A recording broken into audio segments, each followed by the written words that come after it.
pre-recorded uh, lecture for today's session. Unfortunately, it turns out that my engagement is still later tonight.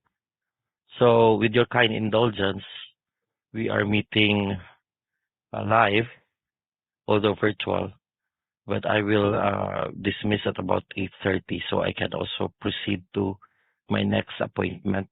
And the 30 minutes that uh, I have robbed you of, I will just uh, supplement that when I give the video lecture or the pre-recorded lecture. Okay. So instead of a 4-hour video, it will be 4 hours and 30 minutes. Okay. So done with title 1, we proceed to title 2, crimes against the fundamental laws of the state.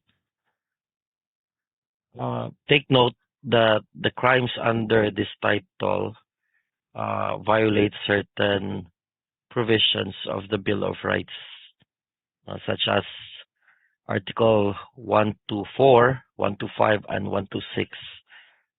They punish any public officer or employee in cases where an individual is unlawfully deprived of liberty. Article 127 punishes any public officer or employee who expels any person from the Philippines or compels a person to change his residence in violation of Section 6 of Article 3 of the Constitution. Then you have Article 128, 129, and 130, which punish any public officer or employee who violate the rights against unreasonable searches and seizures guaranteed by Section 2, Article 3 of the Constitution. So if you recall, no, this particular provision of your Constitution guarantees that the right of the people to be secure in their persons, houses, papers, and effects against any search or seizure for any purpose is inviolable. Article 131 punishes any public officer or employee who violates the right of the people to peaceably assemble and petition the government for redress of grievance as guaranteed under Section 4 of Article 3 of the Constitution. Then as far as Article 132 and 133, they both punish violations of the right to free exercise and enjoyment of religious worship guaranteed under Section 5 of Article 3 of the Constitution. So we jump right into Article 124, which is arbitrary detention. No? Note that when we speak of detention, it is a person's actual confinement in an enclosure or in any manner detaining and depriving him or her of his or her liberty. Hence, even if the person detained could move freely in or out the prison cell, and even if he could take his or her meal outside the prison, but nonetheless is under the surveillance of the guards, and he or she could not escape for fear of being apprehended again, there would still be arbitrary detention. The elements of the crime under Article 124 are as follows. 1. The offender is a public officer or employee. 2. He or she detains a person. And 3. Such detention is without legal grounds. Okay. The penalties, and it's already a dead giveaway if you will notice, the penalty depends on the period of detention. So if the detention of the victim, let's call him the victim, if the detention of the victim did not exceed 3 days, it's arresto mayor in its maximum period to prison correctional in its minimum period. If the detention of the victim exceeded 3 days but did not go over 15 days, it's prison correctional in its medium and maximum periods. Now, if the detention of the victim lasted for more than 15 days but did not go over 6 months, the penalty is prison mayor. And then if the detention of the victim went beyond 6 months, the penalty is reclusion perpetual. So as I said, the longer the detention goes, the higher the penalty the accused is most likely to suffer. Okay.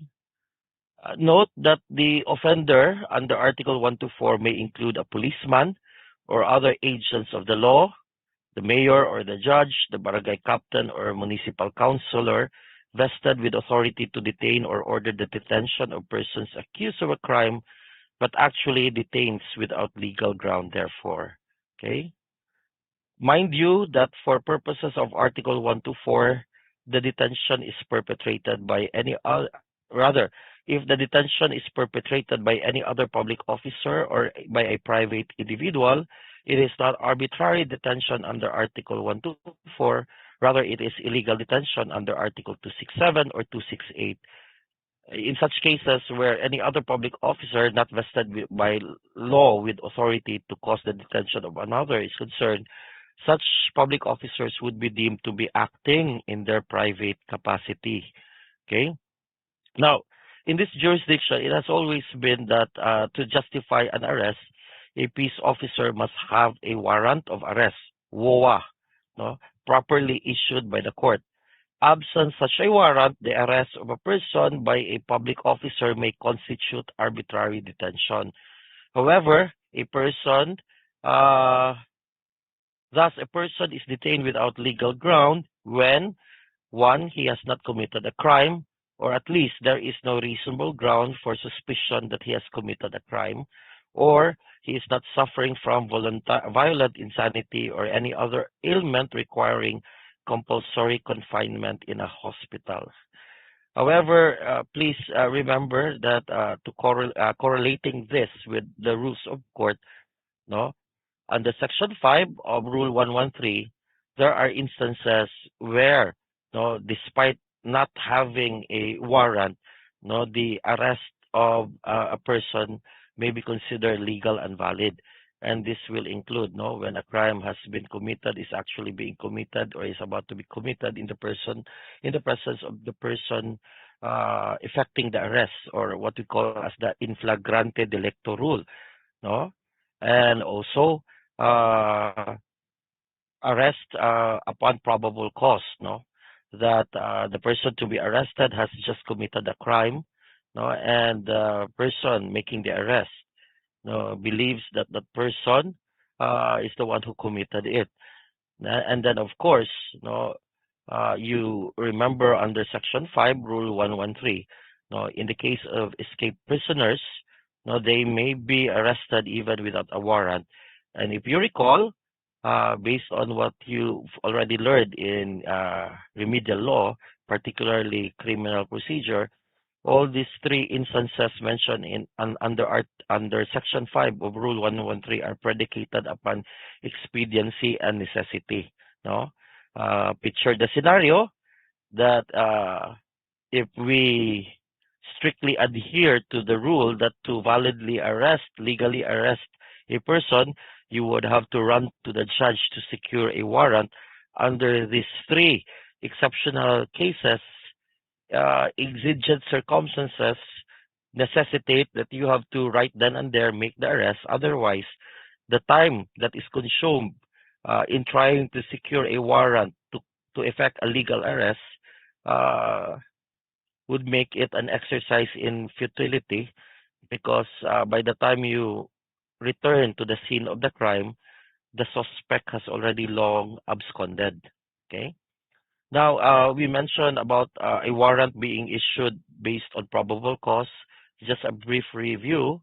By this term, we refer to such facts and circumstances which would lead a reasonably discreet and prudent man to believe that an offense has been committed and that the objects sought in connection with the offense are in the place sought to be searched. Okay? Then you have Article 125, delay in delivery of detained persons to the proper judicial authorities. Please remember that Article 125 intends to prevent any abuse resulting from confining a person without informing him of his offense and without permitting him to go on bail. No, um, you can already infer from this reminder, no, that there are two very um, there are two very important and cherished constitutional guarantees. One, of course, no, is the right of a person to be informed of the nature and the cause of the accusation against him. No, and that is why immediately upon the arrest, the filing of the case against the criminal case against the accused, he has to be arraigned already. No, in fact, uh, if I am not mistaken, no, from the time that the information is filed, no, the arraignment must already be set within 10 days therefrom. No, the and if you recall in your remedial law, it is very important that the accused has to be arraigned because this is precisely the moment that he is informed of the nature and the cause of the accusation against him so that he can already ready himself and that his counsel as well will already be fully apprised, no, to be able to prepare for his defense. No? And of course, there is uh, there is a need for the uh, suspect, the accused, to be immediately delivered to the proper judicial authorities because of the constitutionally guaranteed right, no, that is the presumption of innocence. Diba? So, for as long as his guilt has not been pronounced beyond reasonable doubt, no, the accused is entitled to the presumption of innocence. And that is why, no, the Constitution guarantees that he also has the right to post bail, no, so that he can secure his provisional liberty, no, pending, no, the prosecution of the case against him. Please take note that in Article 125, the public officer or employee detained the victim for some legal ground. The detention is legal in the beginning because the person detained was arrested under any circumstances authorizing a warrantless arrest. So connect this to Section 5, Rule 113. He was just apprehended while committing an offense, or the police officer has reasonable ground to believe that he is the one who committed the crime, and he was immediately arrested. Okay? Under those circumstances, he was arrested without a warrant. But that does not by itself justify his prolonged incarceration without, no, the proper charge against him being filed or brought to court. No? The thing then is this, that the detention becomes illegal after a certain period of time, which is actually prescribed in Article 125. No? And detention becomes illegal after the lapse of the period prescribed, since the victim is not delivered to the proper judicial authority within said period fixed.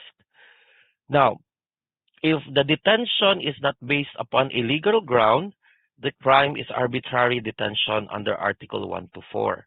What constitutes a violation of Article 125 is the emphasis, no, caps lock yun na for more emotions. Failure to deliver the person arrested to the proper judicial authority within the period specified. So, as far as Article 125 goes, the elements include that one, the offender rather is a public officer or employee. Two, he or she detains any person for some legal ground. Three, he or she fails to deliver the detainee to the proper judicial authority. And ad lib ko gamay, no, precisely if you recall in our last meeting, no, when we mentioned felony being an act or omission, no, Article 125 is an example of a crime by omission because the crime is committed, brought about by the failure to deliver the detainee to the proper judicial authority. And equally important is the fourth element, that the delivery to the proper judicial authority must be within 12, 18, 36 hours. Okay? So, ayaw i-rumble, i-maintain 12-18-36. And immediately after our lecture, run to the nearest lotto outlet and bet on numbers 12-18-36. Okay? So, for crimes, if the person detained committed a crime carrying the penalty, carrying a light penalty, so he must be brought promptly to the proper judicial authorities within 12 hours from when he was booked, no, when he was arrested. Okay? So if the suspect was apprehended for a crime carrying a correctional penalty, he must immediately be charged and brought before the proper judicial authorities within 18 hours, no? And if the suspect was apprehended for a crime, no, punishable by afflictive or capital penalties, then he must be brought before the proper judicial authorities within 36 hours. So the police officers who are remiss in observing the 12-18-36 hours, no, they may be uh, charge for violation of Article 125 of the Revised Penal Code. Okay? Now, the penalty for violation of Article 125, the penalties rather are the same as those provided in Article 124. So, same operating system, no? The penalty would depend upon the period of detention. So if you just forgot, although it's highly improbable na nakalimot na yun mo because we just saw Article 124, for Article 125, carrying the same penalties as Article 124, if the detention, no? So nilampas sa 12 hours, no? And he continued to be detained, no, and his continued detention, however, did not exceed 3 days. It's arresto mayor in its maximum period to prison correctional in its minimum period. If the person arrested continued to be detained beyond the 18 hours required because he committed supposedly an offense carrying a correctional penalty, no, and the period for which he was detained went beyond 3 days but did not exceed 15 days, penalty for the public officer who failed to bring him to the proper judicial authorities would be prison correctional in its medium and maximum periods. If the detention exceeded 15 days but did not go over 6 months, the person who failed to deliver that arrested person to the proper judicial authorities um, might suffer the penalty of prison mayor. Now, if the detention went beyond 6 months, no, the penalty for violation of Article 125 is reclusion temporal. Okay? Please take note that delivery to the proper judicial authority of a person arrested without a warrant by a peace officer does not consist in physical delivery, no? Because the reality is judges are not the physical custodian of persons arrested. No, the proper custodian, no, is the our jail authorities, the BJMP, no. So it's not physical delivery, but the making of an accusation or charge or the filing of the information against the person arrested with a corresponding court or judge, whereby the court acquires jurisdiction to issue an order of release. The order of release, usually this is when after the information is filed, no, the person arrested because the offense for which he is being indicted is bailable. The accused has already posted bail to secure his provisional liberty. So in that case, the judge will sign an order for his release, no? Or if he did not post bail or the offense for which he was brought to justice to the court, no, is non-bailable, then the court would issue a commitment order, no? So the commitment order is a directive coming from the court, no, charging, no, a public officer to take into his custody the person charged before the court, no. So commitment order. So and this is because, no, the issuance of the commitment order is an imperative because the arresting officer cannot transfer to the judge, and the latter does not assume physical custody of a person arrested. The duty of the detaining officer is deemed complied with upon filing of the complaint with the judicial authority. So what will you do then? No, if you arrested somebody, no, and the 12, 18, 36 hours is about to expire. Now, if you have not filed the proper complaint before the court, then remember, no, the person arrested was arrested uh, without a warrant. So what you will have to do is, so you will not be exposed to possible criminal liability for violation of Article 125, you will have to set that person free. No, we are Nemo. No, Onya, what will happen after that? Then most likely the complaint will have to go through regular filing with the office of the city prosecutor. No. So mag-regular filing mo na na siya nga the fiscal will send out a subpoena, no, the uh, person previously arrested would be ordered to file a counter affidavit. A preliminary investigation will be conducted by the prosecutor, no, and after the prosecutor, no, reviews the complaint affidavit and the counter affidavit, upon a finding of probable cause, the public prosecutor will issue a resolution recommending the filing of an information.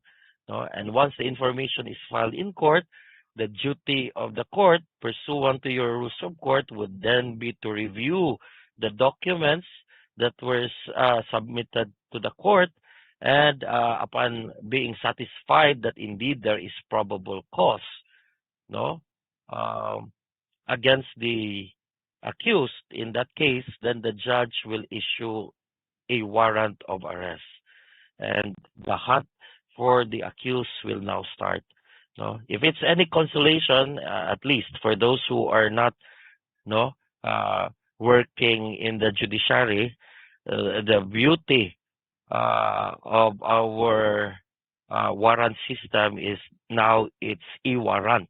No, what do you mean by e-warrant? No, the PNP has established an electronic warrant system. So even if the case is filed, let's say in my jurisdiction in Talisay, once I find probable cause and order the issuance of a warrant of arrest, no, that warrant will be uploaded to the PNP e-warrant system, no, and all police units nationwide, no, can view, no, the issued warrants. So even if the accused runs away to Mandaluyong, no, matimingan that a police in Mandaluyong sees that there's an outstanding warrant for this person, he can be apprehended in Mandaluyong, no. And it actually worked, no. It happened in my court one time, no. We issued the warrant today. 3 days later, we received a return of warrant from PNP Mandaluyong informing us that the accused was arrested in Mandaluyong. Okay?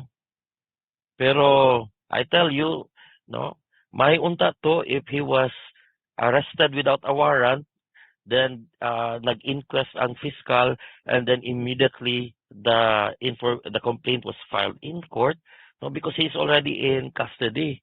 No, the problem is if the information is not immediately filed in court, and for fear of the 12, 18, 36 hours catching up to them, the police officers would have no choice. No, their hands would be tied.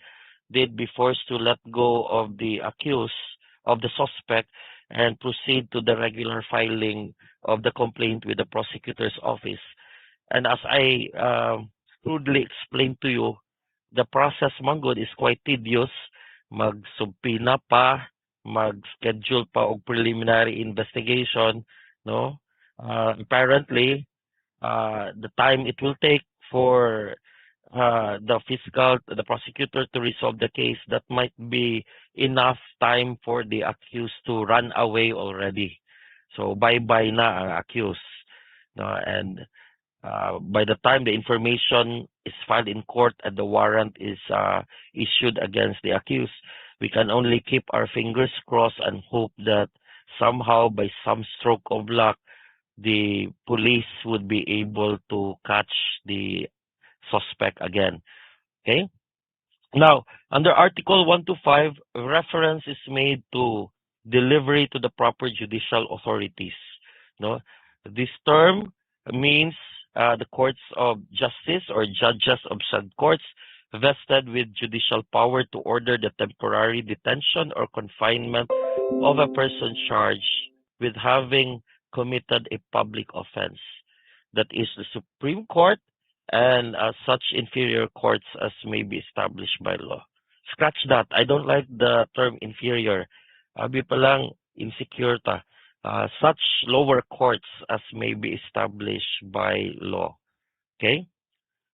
Please also remember that the offender in Article 125, this is very important, is a public officer or employee, because a private individual who makes a lawful arrest must also comply with the requisites prescribed in Article 125. If said private individual fails to do so, he will be liable not for, arbitrary detention, not for delay in the delivery of prisoners, but he will be liable for illegal detention under Article 267 or 268. Okay? Also remember that Article 125 applies only when the arrest is made without a warrant, but the arrest is lawful. The article does not apply if the arrest is made by virtue of a warrant, because the person arrested by virtue or under the strength of a warrant can be detained indefinitely. Why so? Because if a person is arrested, no, under a warrant, no, that means that a case has already been filed against him in court, no, and information has already been filed against him in court. So justified and legal ang iyahang arrest after the filing of the information, because a warrant was then issued for his arrest, and in fact he was arrested under that warrant, no, and he can be held indefinitely until his case is resolved or until he posts the required bail to secure his temporary liberty or release.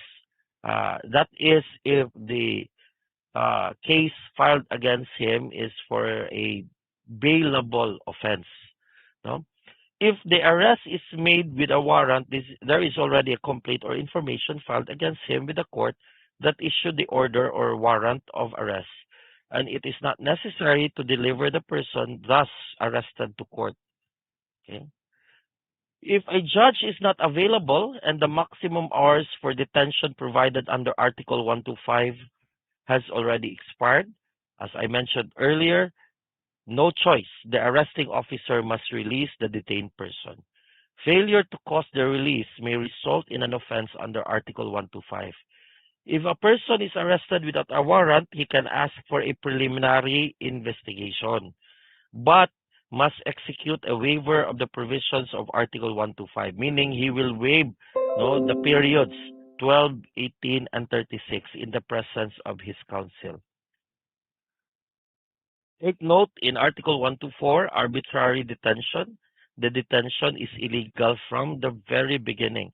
In Article 125, the detention starts as legal, but the illegality of the detention starts from the expiration of the 12, no, 1836 hours provided in the article without the delivery of the detained prisoner to the proper judicial authority. Okay? Now, significantly, on the matter of Article 125, there is a DOJ Circular 050. No? It provides for the guidelines on applying Article 125. So, according to this DOJ circular, being a penal law, Article 125 shall be construed strictly against the state and liberally in favor of an accused. Hence, the counting of the prescribed 12, 18, 36 periods, hours, no, shall be one by the hours starting from the time of detention. Now, consistent with jurisprudence, the following circumstances may be taken in determining whether a public officer or employee can be held liable for violating the law. What are these circumstances?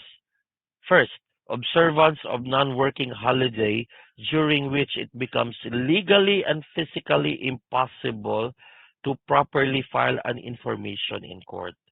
Second, extraneous factors like means of communication and transportation, the hour of arrest or the time of the surrender of the accused, which impedes the conduct of the usual functions of law enforcement and prosecution. Okay? So these circumstances mentioned are mere exceptions to the general rule. They are not to be used as grounds for abuse. They can only be invoked when circumstances warrant extraordinary measures. So meaning to say, as much as possible, we should strictly observe and apply the 12, 18, 36 hours prescribed by Article 125. So the circumstances which I earlier flash, these ones, they are exceptions to the strict application of the 12, 18, 36 hours requirement. So those exceptional situations can only be invoked when circumstances warrant extraordinary measure. In no case should they absolve public officers and employees from liability under Article 125 if it can be shown that the delay in delivering a detained person is attended by malice, bad faith, or gross negligence. No, immediately after an arrest, the person arrested should be brought to the nearest local law enforcement office as soon as possible. The duty inquest prosecutor designated to act as such must conduct inquest proceedings even during weekends. And yes, this is true. No, uh, prosecutor, the office of the city prosecutor, no, they maintain a skeletal force even on Saturdays, purposely to conduct inquest proceedings, because just like New York, which never sleeps. No, New York is said to be the city that never sleeps. No, crime also does not sleep. No, a lot of crimes happen in the middle of the night, so it can happen that we apprehend a suspect 1 a.m., 2 a.m., and if you recall, according to the provision of Article 125, we count the 12, 18, 36 hours from the moment of his arrest. Okay? Now, in exceptional cases where no inquest, this is still under the DOJ guidelines. In exceptional cases where no inquest prosecutor is available during a weekend or a non-working day, the inquest must be conducted on the first business day following the arrest. If the inquest prosecutor orders the arresting officers to submit additional evidence to aid him in resolving the case, the time spent to produce additional evidence does not stop the running of the 1836 hours prescribed under Article 125. No, I glimpsed a while ago that in the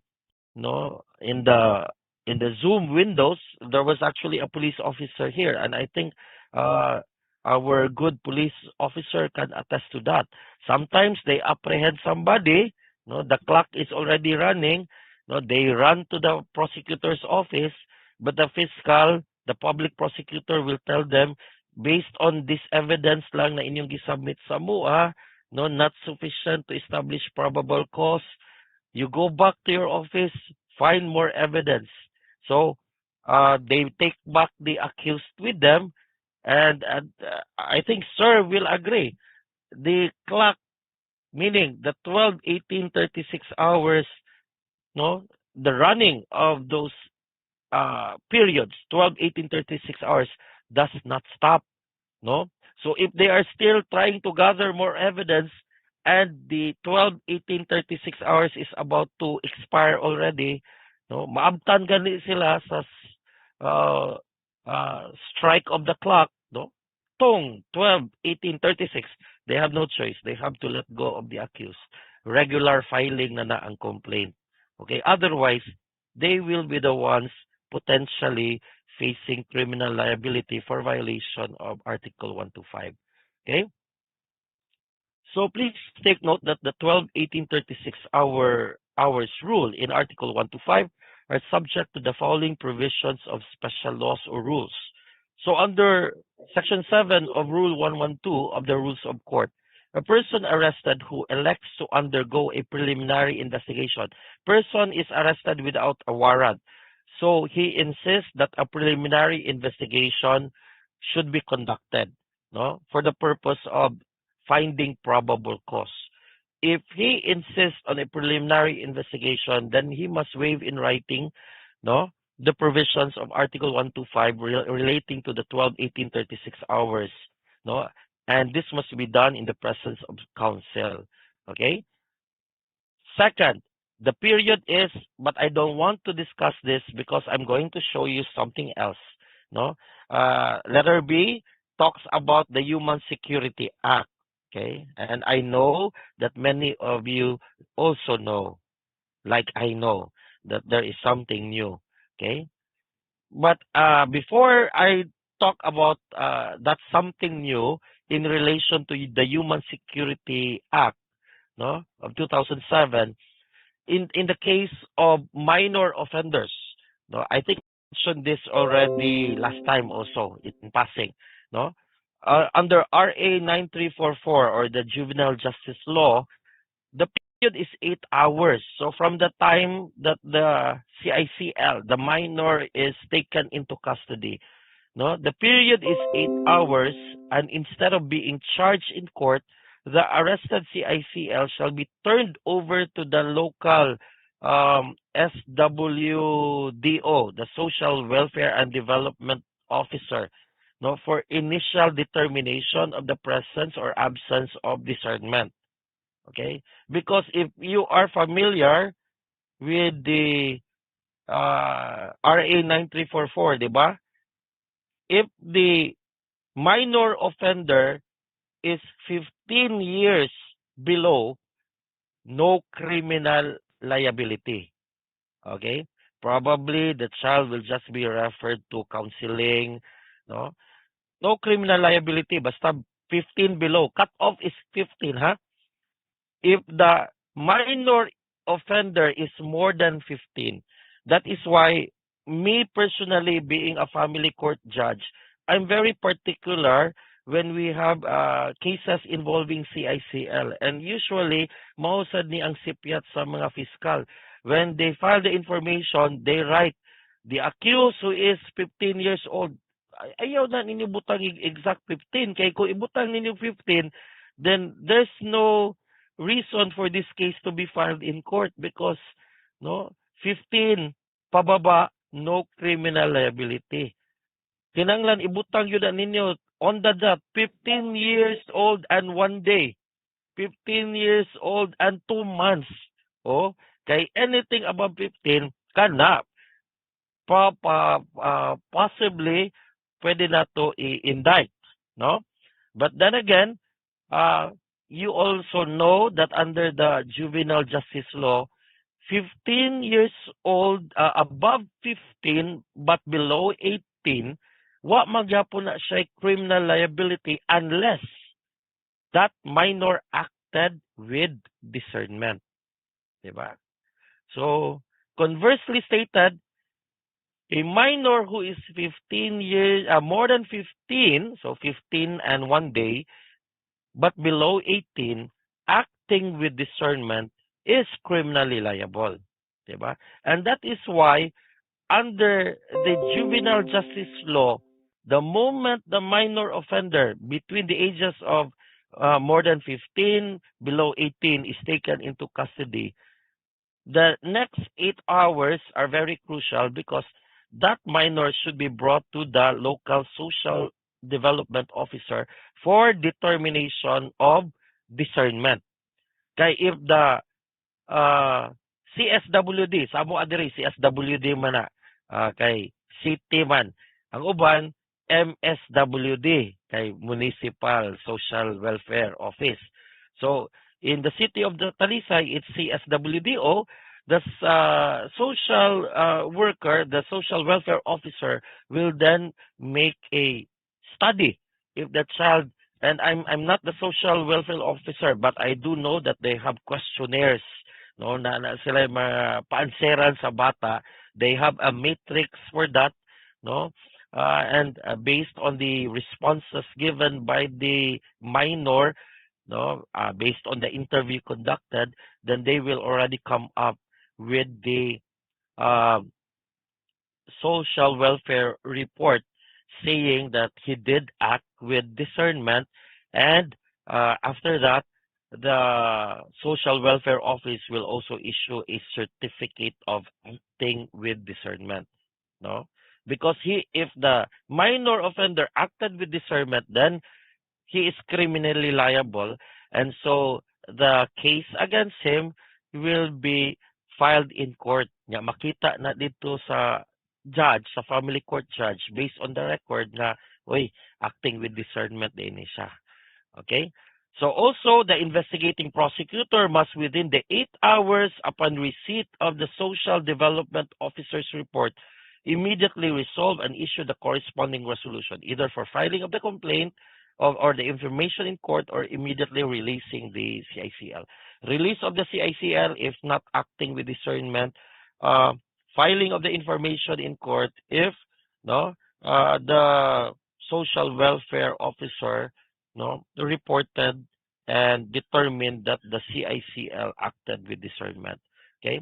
Now I said, forget about the 72-hour period prescribed by the human security law in relation to Article 125, meaning within the period of 72 hours under that law, kinanglan ma-file ang information in court. Forget about the human security law, because I'm pretty sure you are aware of the passage of the very controversial no Anti-Terrorism Act of 2020. No, this is Republic Act 11479, an act to prevent and prohibit and penalize terrorism, no? Thereby repealing. Mabito na niyo ko, forget about the Human Security Act of 2007, because that law has already been repealed. Okay?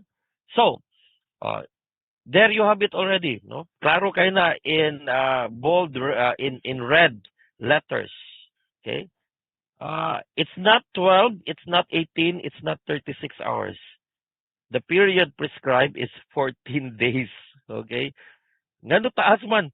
Because terorista gud eh. Okay? Terorista man siya.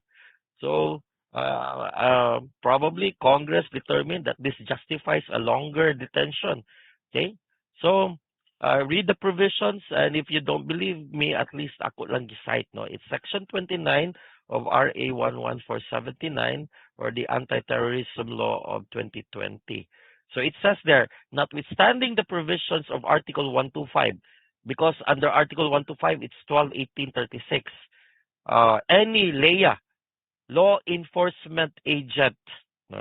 Taas man kayo, so ako na lang i-abbreviate. LEA, law enforcement agent or MP, military personnel, because it can happen na the one who made the arrest is military personnel, because probably the military went on an operation and they chanced upon a terrorist or terrorist cell. Okay, so any law enforcement agent or LEA or MP, military personnel, who having been duly authorized in writing by the ATC. Unsa ng ATC? Anti-Terrorism Council. Okay? Having been authorized in writing by the ATC, has taken custody of a person suspected of committing any act defined under Sections 4 to Section 12. Kaning Sections 4 to 12, no, these are all uh, crimes defined under RA 479 in relation to terrorism. Pildery ang inciting to terrorism, conspiracy to commit terrorism, proposal to commit terrorism. Section 4 is the main provision defining good acts constituting terrorism. Okay?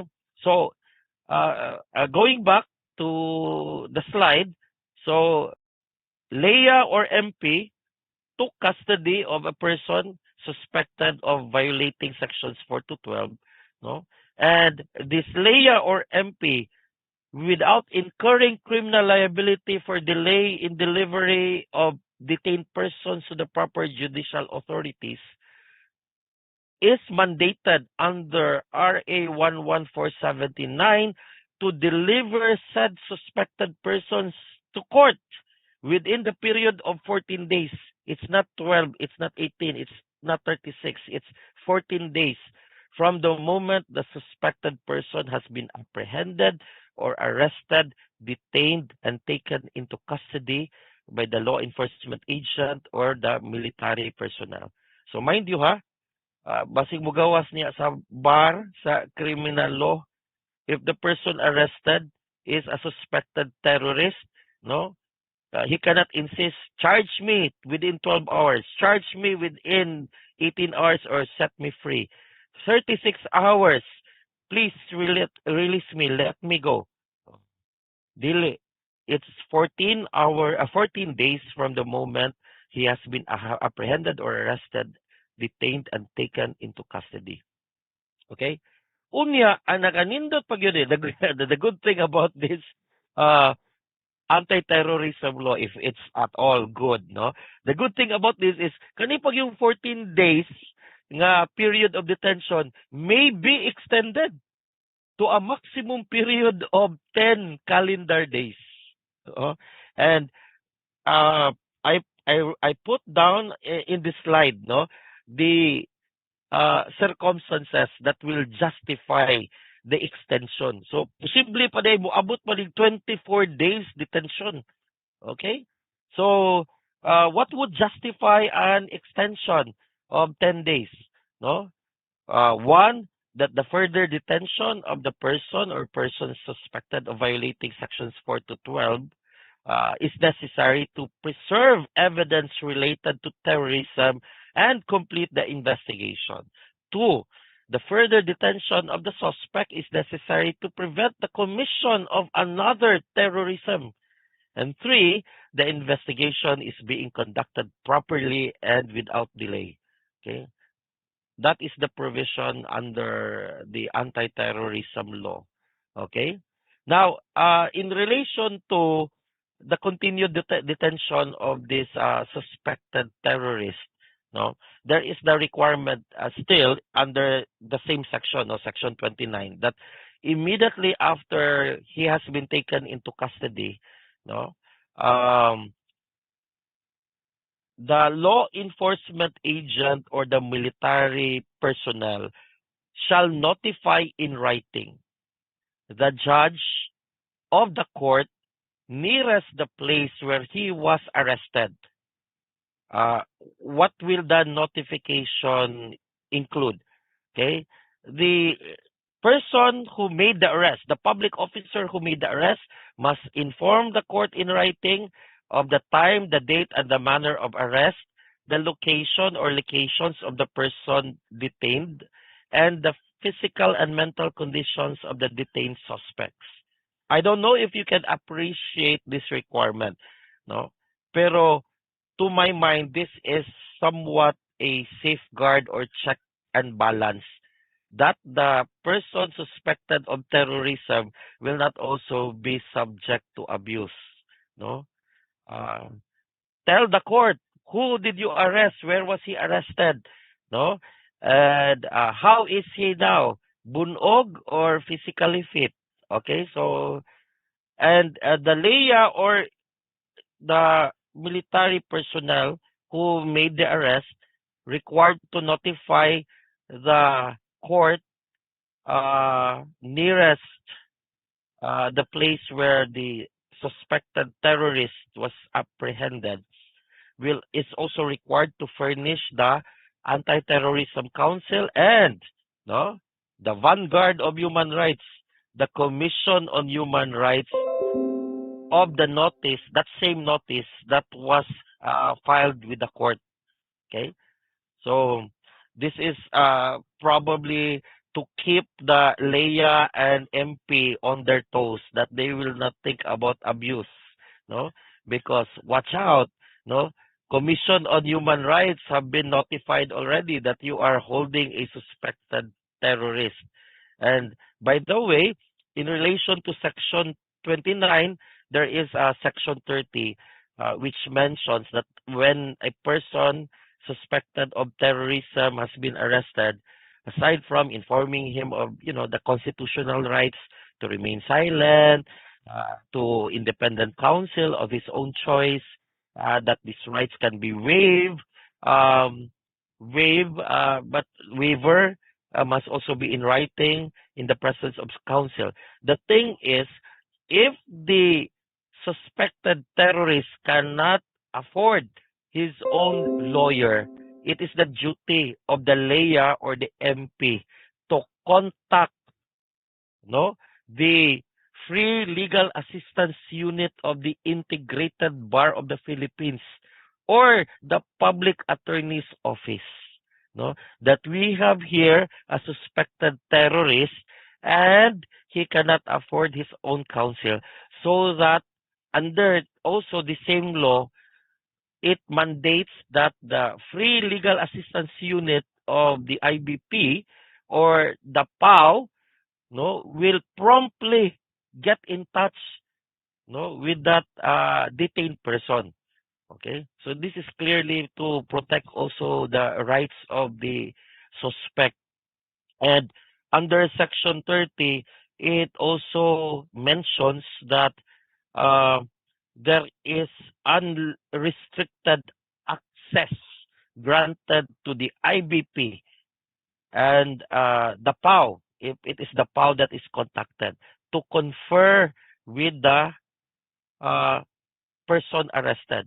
Also, diba, on the screen, you have to notify the Commission on Human Rights. The Commission of Human Rights will not also be denied access to the person being detained. Unlimited access sad ang gihatag sa Commission on Human Rights, ana.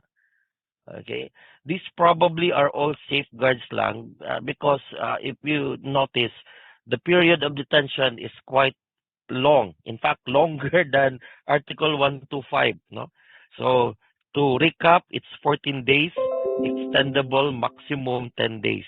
Okay, very long vacation. Okay, now to further put teeth into the requirement of sending notice, no, nag-ingon na diha ang Section 29. Any police or law enforcement agent or the military personnel who made the apprehension of the suspected terrorist who fails to notify the judge of the court nearest to where the arrest was made, no, that they are holding or detaining a suspected terrorist. Such a public officer or employee, no, we can be charged for violation of Section 29, and it carries a very big penalty. 10 years imprisonment. Okay?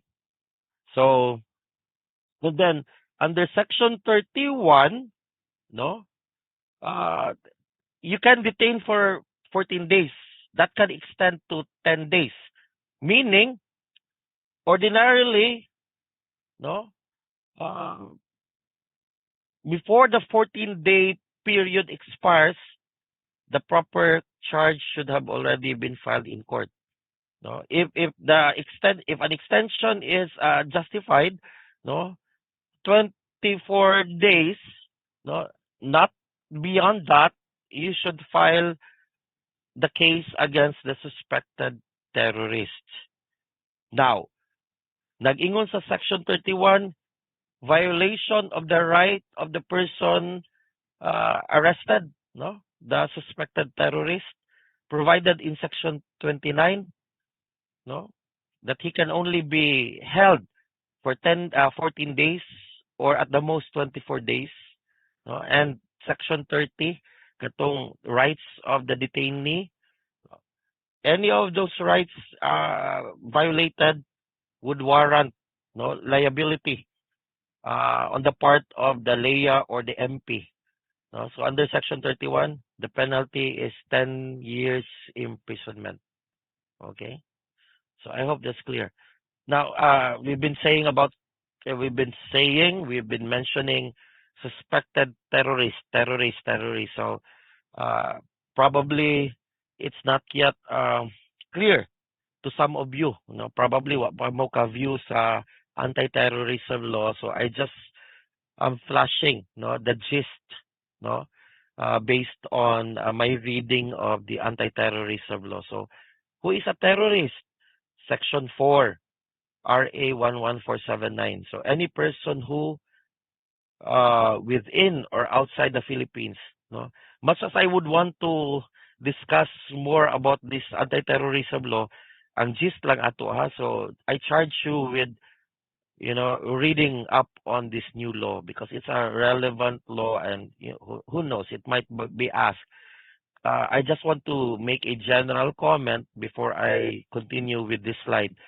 Kanira bang anti-terrorism law, there's a section here that clearly provides for application of, extraterritoriality, no?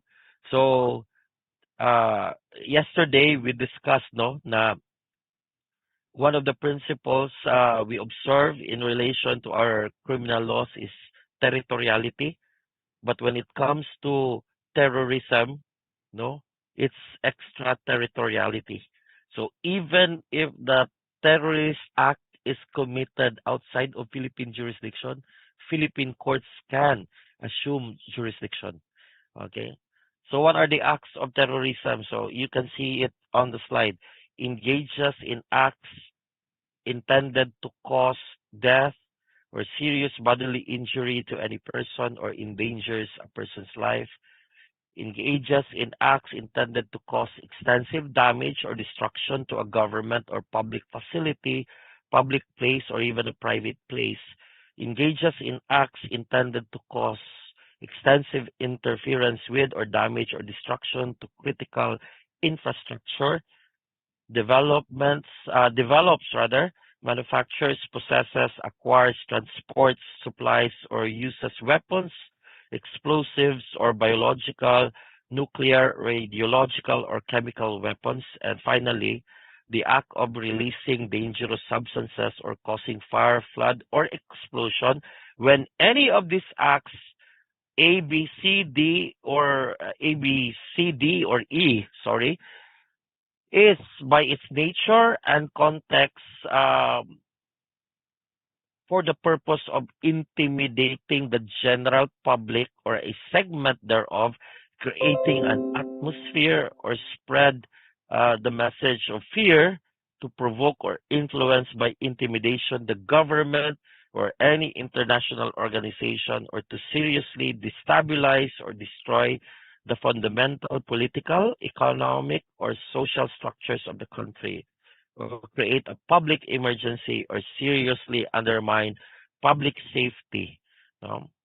such acts, no, the person liable for such acts, no, is guilty of committing treason, and the penalty, treason naman, terrorism, and the penalty for terrorism is life imprisonment without the benefit of parole and of RA 10592. No, if you are familiar with RA 10592, it has something to do with good conduct time allowance.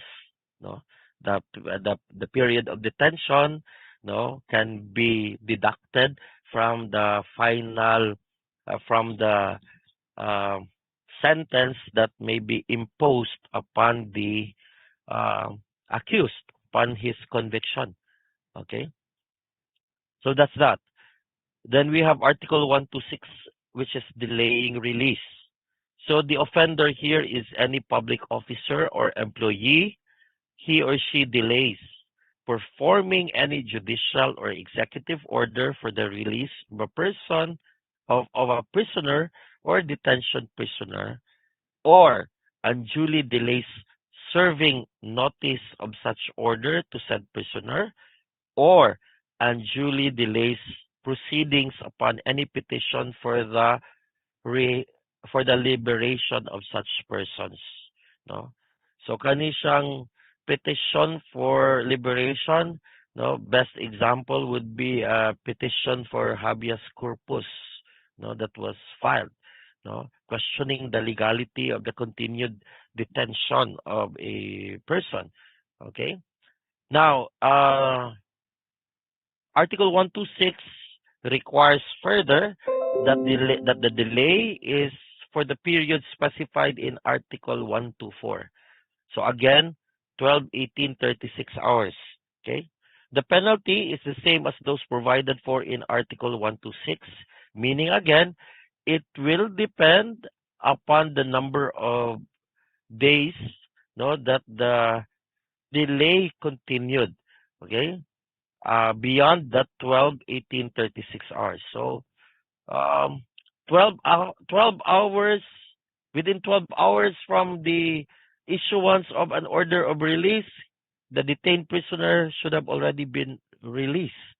If you continue to detain him, notwithstanding the order of release, and the period of detention does not exceed 3 days, more than 3 days, not more than 15 days, more than 15 days, not more than 6 months.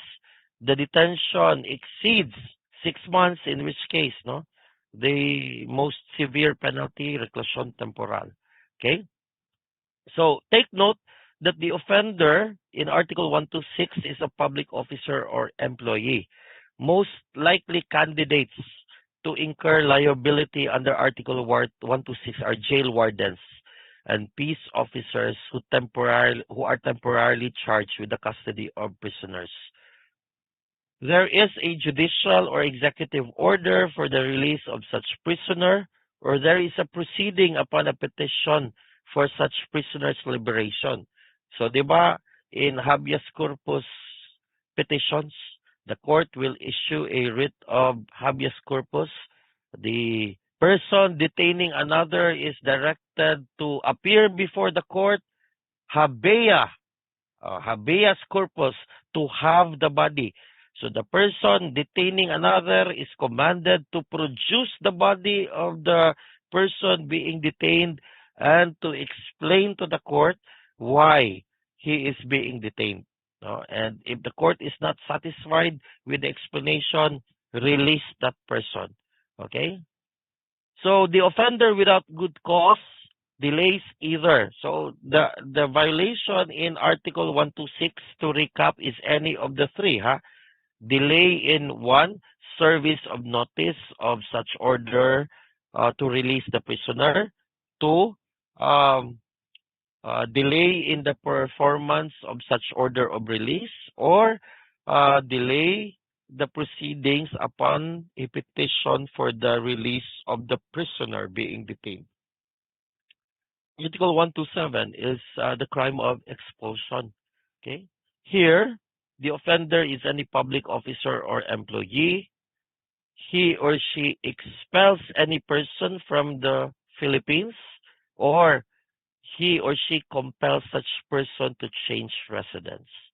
And the offender is not authorized by law to expel or compel such change of residence. The penalty for violating Article 127 is prison correctional, no? Uh, which is 6 months and, no, no,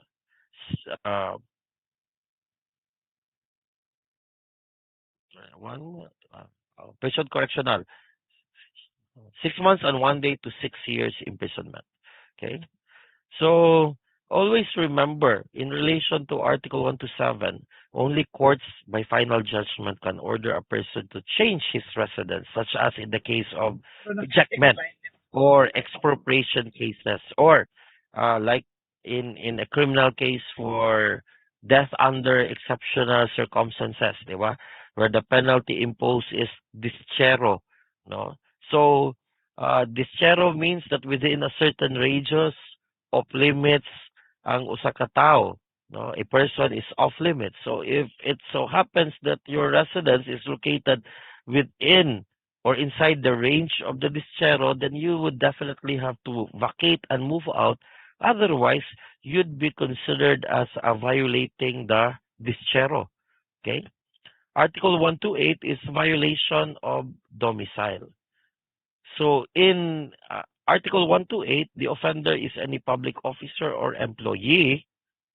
He or she enters any dwelling against the will of the owner thereof, or he or she searches papers or other effects found therein without the owner's previous consent, or he or she, after having surreptitiously entered said dwelling and being required later to leave the premises, refuses to do so.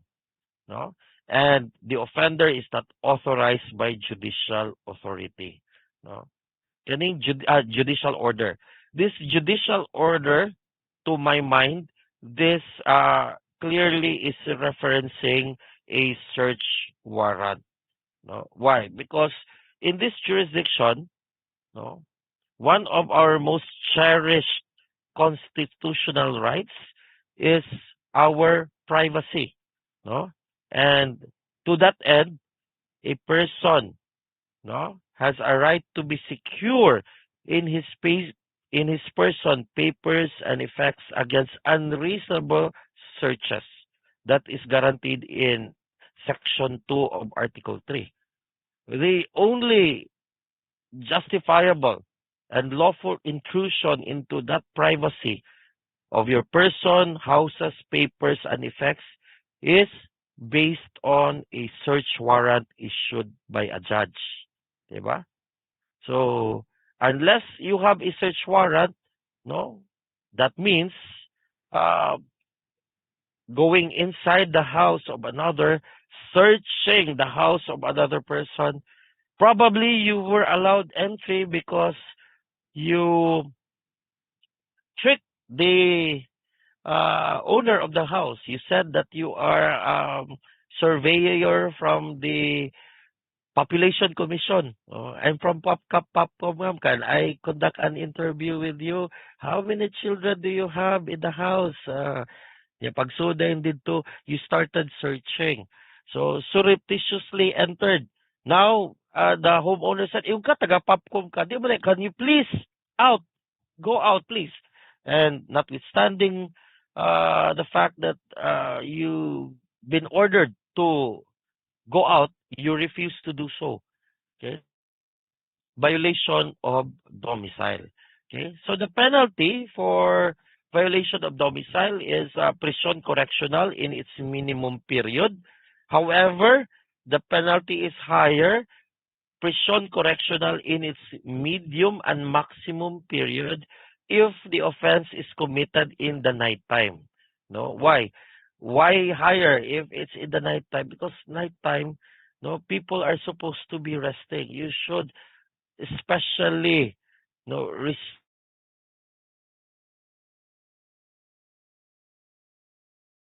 night, no, or because any paper or effects that's not constituting evidence of a crime be not immediately returned after the search made by the offender.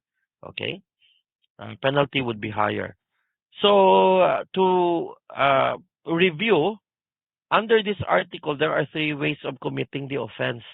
One is entering any dwelling against the will of the owner. Okay, against the will of the owner. Two, searching papers or other effects found in the dwelling without the previous consent of the owner. And third, no, and I put emphasis on this no, a while ago, refusing to leave the premises after having surreptitiously entered said dwelling and after having been required to leave the dwelling. Okay? Take note, the phrase offender's entrance is against the owner's will. This presupposes express or implied opposition or prohibition by the owner. If the entry made by the public officer is only without the consent of the owner of the dwelling, the crime is not committed, as there is no crime when said owner consents to such entrance. Because if the owner consents to the entrance, no, moingon ang police officer, police ko ma'am, can I enter your house? Moingon ang homeowner, be my guest, sure, come inside. No? Consent of the owner is tantamount to a waiver. Diba? So, mayon gani, sir, police ko, sir. Pwede ko musod? Moingon, day ka. Section 2, Article 3. No? The right of the people to be secure in their persons, houses, papers, and effects against unreasonable searches and seizures, blah, blah, blah, blah. Do you have a warrant, sir? Moingon na yung police. Wa ko'y warrant, sir, pero police man ko. Ay, police, sir ka, sir. Law student man ko. Oh. And we've learned in law school, I can refuse, no? Sir, di ko magpasod. Okay? So, against the will of the owner, if he insists on going inside, violation of domicile na. Diba? Second, it says there, having surreptitiously entered said dwelling means entrance may only be without the owner's consent. What constitutes the crime is the offender's refusal to leave the premises when he had thereafter, no, thereafter meaning after he was able to enter, no, after he was required to leave the premises. Okay? So, in relation to violation of domicile, please take note that under Section 11 of Rule 113 of your rules of court, no, on the rules on criminal procedure, an officer, in order to make an arrest either by virtue of a warrant or without a warrant, no, as provided in Section 5, may break into any building or enclosure where the person to be arrested is or is reasonably believed to be, and if he is refused admittance thereto after announcing his authority and purpose. No, after all, a man's house is his castle, but such castle cannot be used as a citadel for aggression against his neighbors, nor can he, within its walls, create such disorder as to affect their peace. Okay? Ma'am, police ko, ma'am. Oh, I have a warrant. If he or she refuses under Section 11, you have the authority to break into, no, the building or the enclosure. No? If you don't have a warrant, the rule is you cannot break into it. No, otherwise, basig mag violation of domicile. No, however, if you don't have a warrant but the circumstances fall under Section 5, you believe that a crime has already been committed. So police, open up. Di mo abli under Section 11, warranted ang breaking into the premises. Okay? Article 129, search warrants maliciously obtained and abuse of those legally obtained. So, the offender here is any public officer or employee, and he or she procures a search warrant without just cause, or he or she may have legally procured the search warrant but exceeds his or her authority, or he or she uses unnecessary severity in executing the warrant validly secured. Okay? So the penalty for violating Article 129 is arresto mayor in its maximum period to prison correctional in its medium period and a fine of not more than 200,000. Okay? Take note that the offender's liability is in addition to any other liability for the commission of any other offense. No, you enter the house, no, under a warrant, no, that no was not validly obtained. Violation of Article 129. Pagsud nimo sa balay, gikulata pag yun nimo ang usas mga uh, inhabitants sa maong balay. So liability for 129, no, and potentially liability for the assault, no, probably physical injuries, no, because that has nothing to do already with the service of the warrant. Okay, so in addition to any other liability for the commission of another offense while serving the warrant. So under Article 129, to recap, there are two acts punished, no. The first is procuring a search warrant without just cause, no, and not to mention the possible no perjury charges that may be filed against you in relation to the first act, procuring a search warrant without just cause. Kay, before a warrant is issued by a judge under the Constitution and as required under your rules of court, no, the police officers usually will have to file an application for a search warrant. So when you made the application for a search warrant, probably you resorted to fabrication of charges. You falsified documents or whatnot. Okay, so aside from potentially being liable for violating Article 129, procuring a search warrant without just cause, no, we might also be looking at possible perjury charges against the police officer who kay maghearing man na, so you'd have to testify under oath, no? Did you conduct a surveillance? Yes, we did. Uh, are you positive that that person, that house to be searched is the one? Yes, it is. Oh. And all false ang imuhang testimony gipanghatag. Okay? Then the second act is exceeding authority, no, or using unnecessary severity in executing a legally procured search warrant. Okay? In relation to Article 129, take note of Section 4, Rule 126, no, search warrant, no, an order in writing issued in the name of the people of the Philippines, signed by a judge, and directed to a peace officer, commanding the peace officer to search for personal property described in the warrant and to bring it before the court. The warrant shall not issue except upon probable cause in connection with one specific offense. No, the one offense, one warrant rule. I think you can still recall, no, based on your discussion sa constitutional law.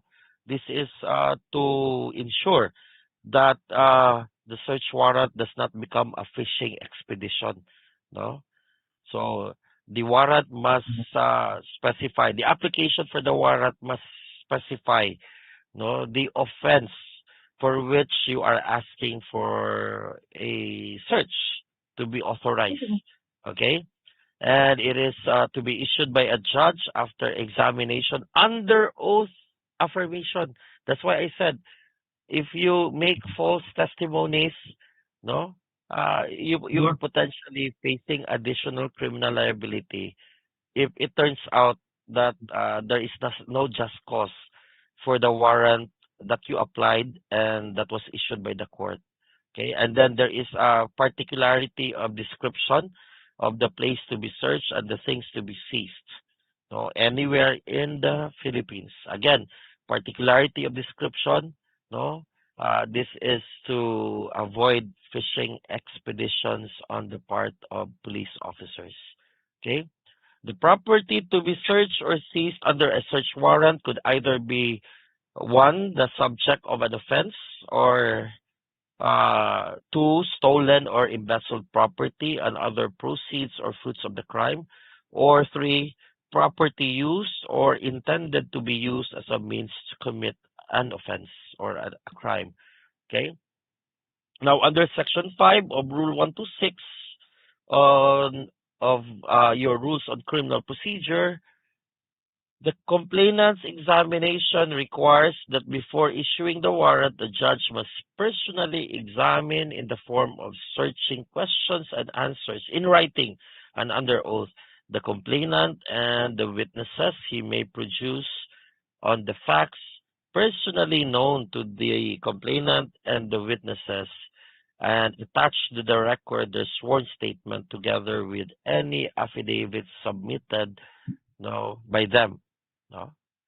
The police officer, if refused admittance to the place of the directed search, may, after giving notice of his purpose and authority, break open any outer or inner door or window of a house or any part of the house or anything therein for him to execute the warrant or to liberate himself or any person lawfully aiding him when lawfully detained therein.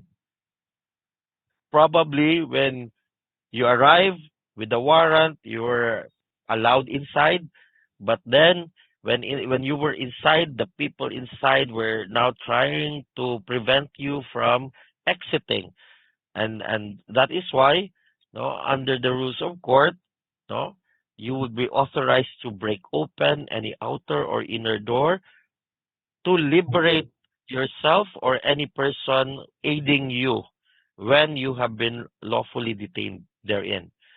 Under Section 8, Rule 126, and this is very important, no search of a house, room, or any other premises shall be made except in the presence of the lawful occupant thereof, or any member of his family, or in the absence of the occupant or any member of his family, in the presence of two witnesses of sufficient age and discretion residing in the same locality.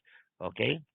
Then in Section 10, and one good thing, also important thing for you to remember, no, the validity of a search warrant is not like a warrant of arrest, no. A search warrant, no, is for a very limited period only, 10 days valid from the date of its issuance. So, mind you, 10 days from date of issue. What would happen if the 10 days already expired and you were not able to conduct the search? You apply for another search warrant. Okay? In the case of a warrant of arrest, no, it will not expire so long as it has not yet been returned to court. Diba? So in the case of a warrant of arrest, no, there is no expiration date. No? As I said, unless of course the police officer commanded to enforce or implement the warrant of arrest, he already filed a report to the issuing court stating that the person to be arrested can no longer be located in the address indicated. Warrant not served.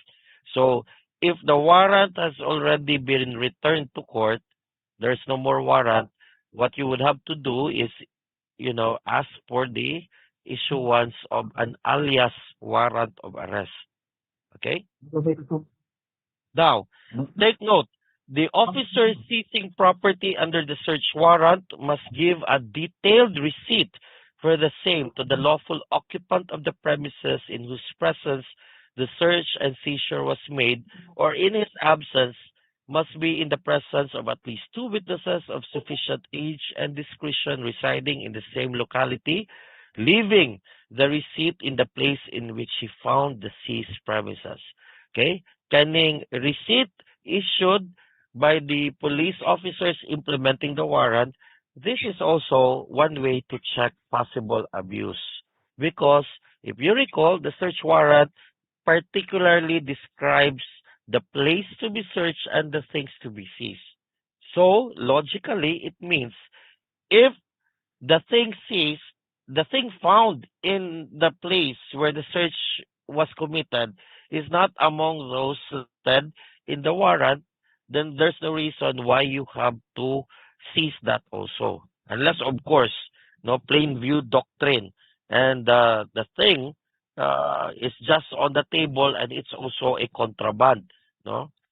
Kaaligre naman lang sa the warrant mentions unlicensed firearm. And when you went inside, on the table, yun, nakakita mong shabu. So, maingon na yung police officer, ay, we're only looking for firearms. No? Just ignore the shabu on the table. Of course, you can seize the shabu on the table, although it's not part or mentioned in the warrant because that will fall under the exception, no? Na kanang plain view doctrine. Okay? The search warrant is procured without just cause when it appears on the face of the affidavits filed in support of the application for the warrant or through other evidence that the applicant had every reason to believe that the warrant sought for was unjustified. And then I already mentioned this, perjury could be charged and the affiant could be held liable for damages as well. Okay? Now, uh, under sections 2 and 3, no, papers and effects obtained during the unreasonable searches and seizures or under a search warrant issued without probable cause and not in accordance with the prescribed procedure or in violation of the privacy of communication, you are all familiar, no, are not admissible if presented as evidence being the fruit of the poisonous tree. Okay? Take note, a public officer who in executing a search warrant for illegal drugs seizes books, letters, and other papers having remote or no connection with the illegal drugs, no, may be liable under Article 129, no, because this would already be in excess, no, of what is allowed, no, by the warrant. The same is true in case of destruction of furniture without justification, severity in the execution or the implementation of the warrant. Okay? Article 130, searching domicile without witnesses. Take note that the offender here is armed with a legally procured warrant. However, he or she conducts the search without the owner or any member of the family or of two witnesses residing in the same locality being present during the search. Okay? Take note, shall search the domicile, papers, or other belongings of any person. So the term implies, no, going over or looking through for the purpose of finding something to examine.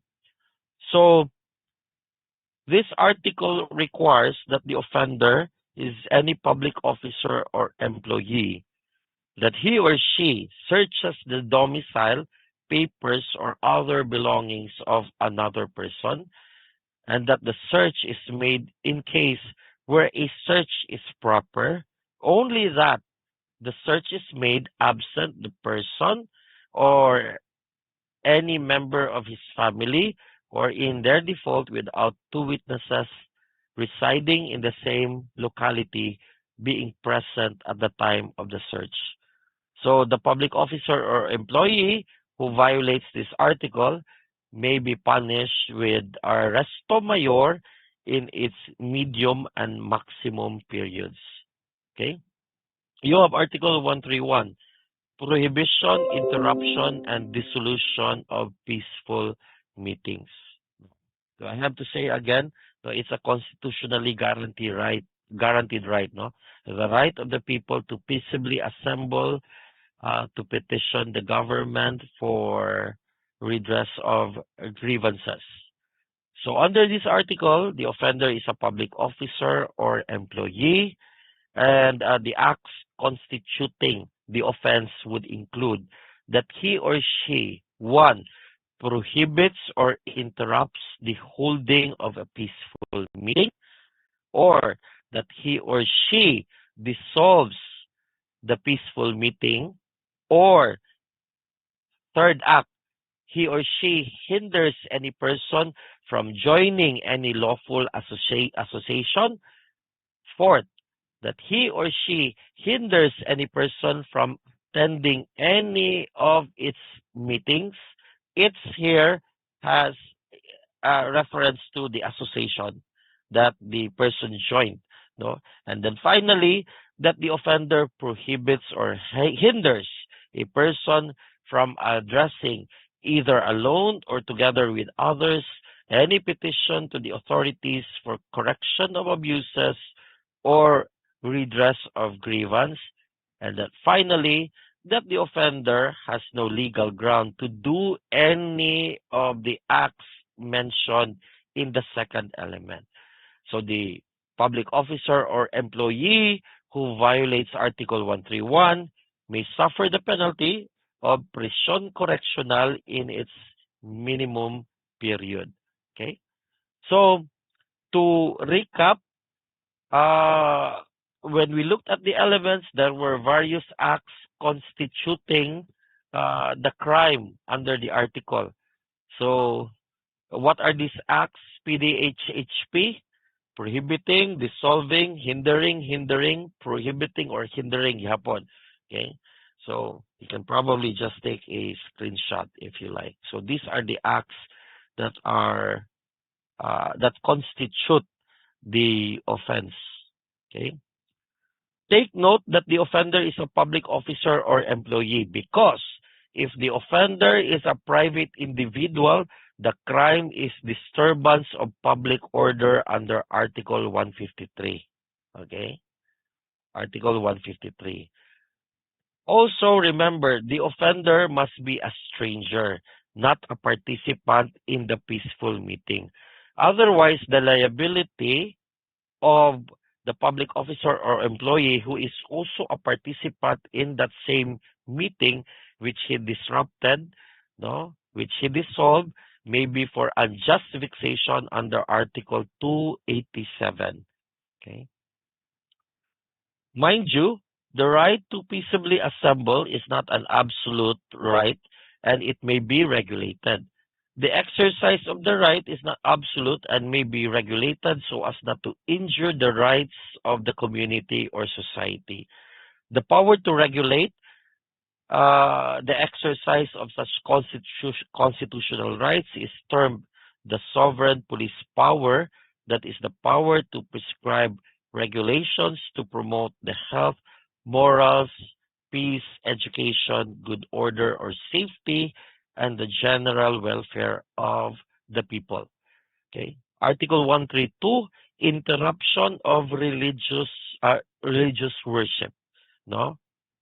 Again, this article uh, is intended to protect the constitutionally guaranteed right to freedom of religion. Okay? So, the offender here is a public officer or employee. Now, a religious ceremony or a manifestation of religion is about to take place or is ongoing. The offender, male or female, no, prevents or disturbs the religious ceremony or the manifestation of religion, which is prevents if it's already ongoing, or prevents when it's about to take place, disturbs when the religious ceremony or manifestation is already ongoing. That's why it's either prevents or disturbs, because it could be about to take place or is already ongoing. What's about to take place or what's ongoing? Either a religious ceremony or a manifestation of religion. Okay? The penalty for violation of this article is prison correctional in its medium period, or its prison correctional higher because it's in its medium and maximum periods if the crime is committed by the offender with violence or threats. Okay? Preventing a religious ceremony that is about to take place. No? The barangay captain would be guilty of violating this article when he made an actual threat on the life of, let's say, the priest, if the priest persisted in saying mass in the barangay chapel, which threat made the priest abort holding the mass with some residents in attendance. Okay? Mind you, the nature of the activity and not the place where the activity is held determines religious worship. Thus, a Bible study session in a private house with a group of people reading verses from the Holy Book is a religious worship. Okay? There is no law requiring religious service to be held in approved Orthodox style to merit protection from interference and disturbance. Persons meeting for religious worship by any method which is not indecent and unlawful have a right to do so without being molested or disturbed. Okay?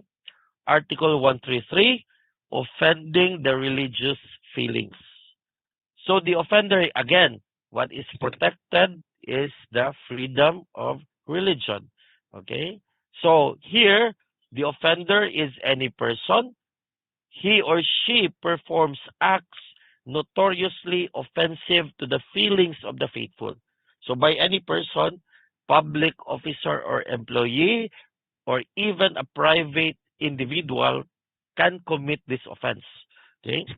So the acts constitutive of the offense, performing acts notoriously offensive to the feelings of the faithful, and the offensive acts and circumstances, no, of the act being committed. No, it is performed in a place devoted to religious worship or during a religious celebration. Take note, ha, ang circumstance, the act which is notoriously offensive to the feelings of the faithful, it's done either in a place that is devoted to religious worship or during a religious celebration. The penalty is arresto mayor in its maximum period to prisión correccional in its minimum period. Okay? The term in a place devoted to religious worship, this does not require that a religious ceremony is ongoing when the offender performs the notoriously offensive act. Okay? It is enough that the place where you did something offensive to the feelings of the members of the church, no, is a place devoted to religious worship. The other item in this article is that the act offensive, notoriously offensive to the feelings of the faithful may be done during a religious celebration. The religious ceremony need not be held in a place of worship. Example, no? Basilica Cathedral, Basilica del Santo Niño. No? That is a place of religious worship. But not all religious activities are, reserved or performed only inside the basilica. In fact, in a couple of days, we will have the annual religious procession. Diba? And it happens a day before the Fiesta Senior. Diba? Sa Sabado siguro na ang religious procession. So, the religious procession, incidentally, it follows a certain route. No, it goes through various major streets or thoroughfare of the city. Okay, so if you, for instance, do something offensively notoriously offensive rather to the feelings of the Catholic faithful, during the religious procession, you might be held liable under this article. Okay? Religious ceremonies are religious acts performed outside a church like procession and special prayers for burying dead persons. No? So, pilaan ng religious kanang mga church processions kanang dawn rosary, which is held by Catholic churches, which is practiced by Catholic churches during the month of October. Diba? Because October is said to be the month of the Holy Rosary. Okay? Now, acts notoriously offensive to the feelings of the faithful must be directed against religious practices, dogma, or ritual for the purpose of ridicule, such as mocking, scoffing at, or attempting to damage objects of veneration, throwing stones at the Iglesia ni Cristo minister who was preaching his beliefs before a crowd, thereby notoriously offending the religious feelings of the minister and the members of Iglesia ni Cristo who witnessed the incident. Now, remarks that those who believe uh, that Christ is God are antichrist, that all members of the Roman Catholic Church are marked by the demon, and that the Pope is the commander of Satan. These are offensive, notoriously offensive, no? If you make these remarks. There's this case of people versus Baez, no? What happened in this case was that Lumban, no, the parish priest of Lumban, Laguna, accused, no, three persons, Enrique, Alejandro, and Bernardino, of causing the funeral of Antonio to pass through the churchyard fronting the Catholic Church. No? Antonio, the deceased, happened to be a Church of Christ member. Father Baez insisted that the yard, no, where the funeral of a Church of Christ member passed, that yard was supposed to be devoted to Catholic worship. Father Baez also claimed that through force and threats of violence, he was compelled to let the funeral pass.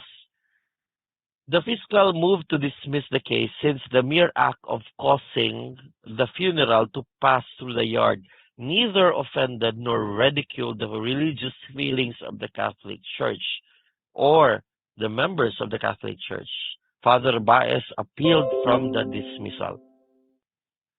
The appeal was granted, and the order of dismissal issued by the prosecutor was reversed. According to the Supreme Court, the churchyard belonging to the Catholic Church was devoted to its religious services. Over the objection of the priest, the three accused, through force and intimidation, caused the funeral to pass through the churchyard. Whether or not the act complained of is offensive to the religious feelings of the Catholics is a question of fact which must be judged only according to the feelings of the Catholics and not those of other faithful ones. It is possible, no? It is possible that certain acts may offend the feelings of those who profess a certain religion while not otherwise offensive to the feelings of those professing another faith. Okay. You have the case of Saldran versus people. I don't know if you're familiar with this guy. Katong si Cedric Saldran. Unfortunately, he passed away, no, already. So, but if you recall, photos of him even surfaced social media, sa Facebook. He was the one who went inside the Catholic Church, and then he wore, no, an Ala Rizal outfit, and he had this placard held up, Damaso. Okay, so Uh, the antecedent facts of this case include that a throng of people, Catholic Church dignitaries intermixed with those from other religions, gathered around Manila Cathedral on September 30, 2010 to celebrate the May They Be One second year anniversary and the handwritten Bible launching, which coincided with the feast of Saint Jerome. The accused Celdran, no, wearing a black suit and hat, entered the cathedral, went to the center of the aisle, fronting the altar, not altar, altar, and suddenly he pulled out a placard with the words Damaso. Then inside the cathedral, he started shouting, "Bishop, stop involving yourselves in politics." A commotion ensued. Celdran was later charged with violation of Article 133 for disrupting and disrespecting a solemn celebration. Celdran argued that the incident did not happen during a mass and nothing happened to disturb the proceedings. He was convicted, but he appealed to the Court of Appeals. No, the Court of Appeals affirmed his conviction, forcing Celdran to file a petition for certiorari. His petition for certiorari was denied because, according to the Supreme Court, the question of whether Celdran offended the religious feelings of those who were present during the celebration of the May They Be One campaign is a question of fact which will not be entertained in certiorari petitions. Citing the case of People versus Baez, no? The case we just discussed earlier, no, about the priest, no, who felt offended when the funeral of a non-Catholic passed through the Catholic churchyard. No, according to the Supreme Court in Celdran, citing People versus Baez, Celdran's act were meant to mock, insult, and ridicule those clergy whose beliefs and principles were diametrically opposed to his own. Okay. So next we have Title 3, Crimes Against Public Order. I want to drink. We still have an hour to go, but can we have a 10-minute break? I will drink water also. Okay, because low on gasoline ako, so I will drink water. Probably get a coffee. If you Thank can, you, God. if you can Thank God. speed it in 10 minutes, you better take your dinner also in 10 minutes. Although I highly suspect some of you with videos off are actually munching already. Okay, sana all eating. Okay, so 10 minutes. Time check. It's 7:10. Okay, be back in 7:20. Copy, Judge. Okay. Judge. Thank Okay. you, Judge. Thank you, Judge. Thank you. Thank you, Judge. Dinner lang. Dinner.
Saan tutor? Sabi ko ba kanina, tutor ka? Kusog na binayanan, 2,500 binayaran isa to.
Okay, so let's continue with Title 3, Crimes Against Public Order.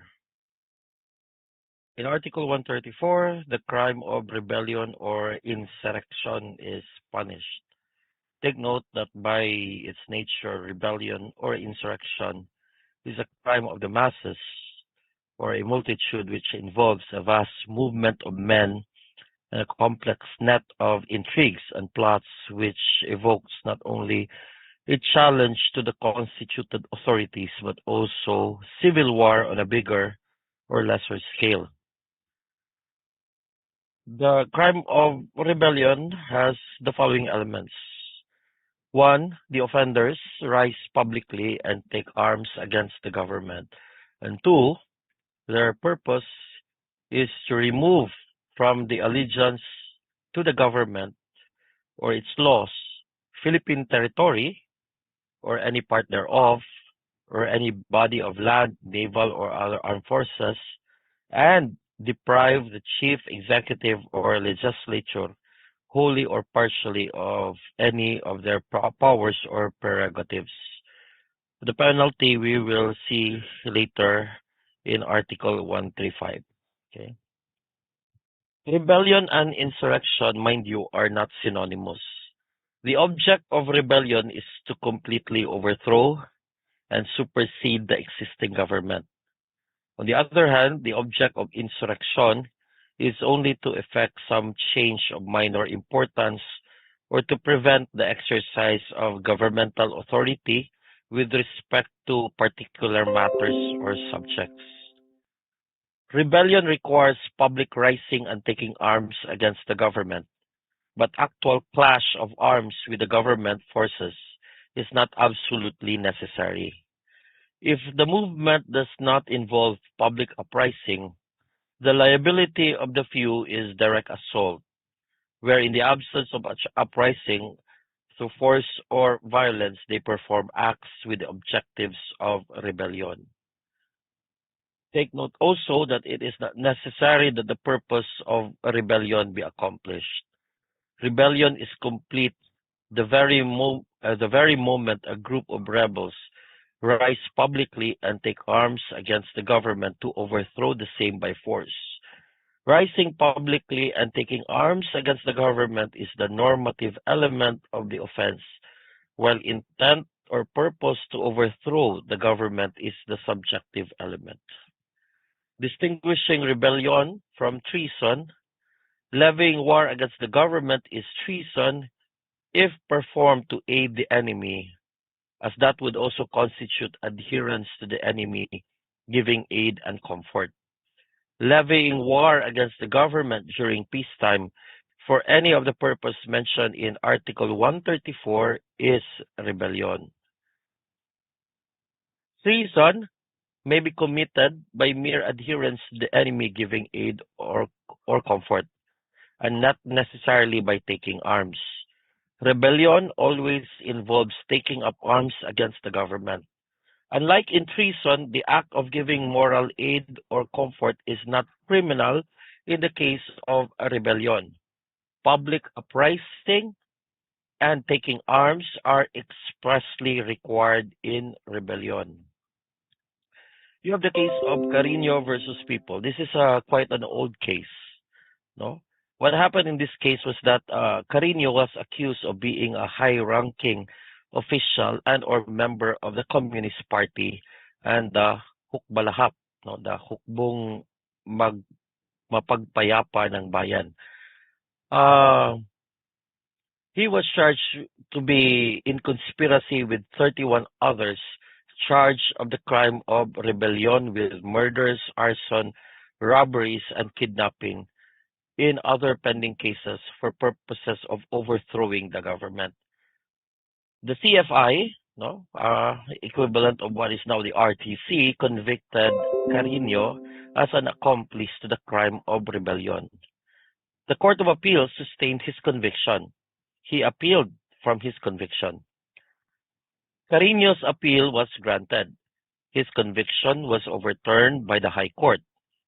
According to the Supreme Court, he neither took up arms against the government nor was he a Hukbalahap member. The CA even found that he did not openly take part in committing the crime. There was no evidence showing that Carino was a member of the Communist Party or its sister organization, the Hukbalahap.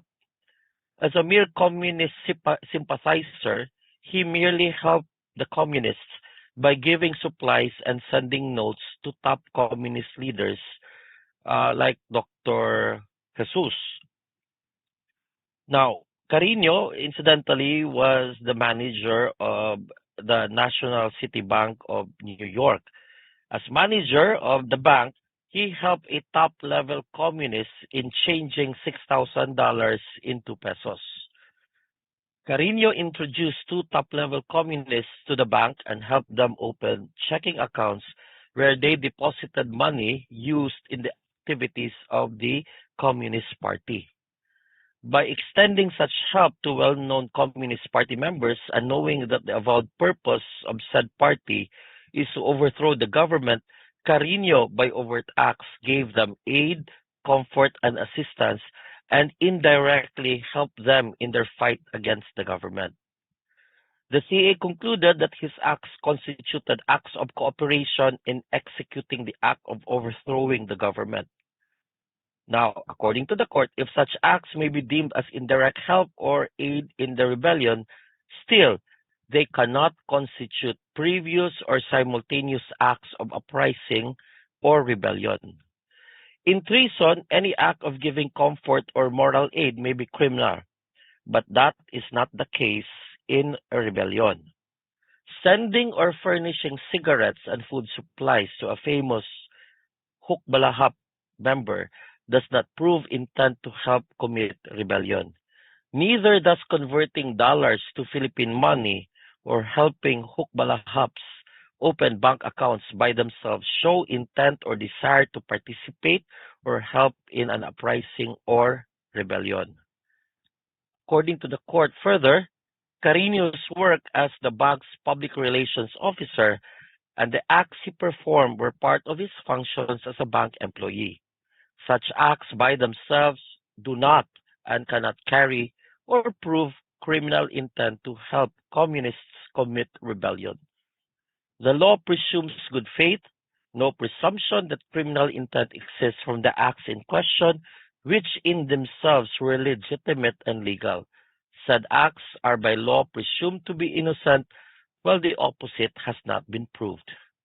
Granting that Carino had criminal intent to aid the communists in their unlawful designs to overthrow the government, the help he extended may not be deemed efficacious to help in the successful prosecution of the crime of rebellion so as to make him an accomplice therein. In People versus Lodeverio, Supreme Court said that in deciding if the crime is rebellion and not murder, the court must ascertain if the act done was to further a political end. The political motive of the act should be conclusively demonstrated. In such cases, the burden of showing such motive falls on the defense. Motive being a state of mind the accused better than any individual knows. It is not enough that the overt act of rebellion are duly proven. Both purpose and overt acts are essential components of the crime.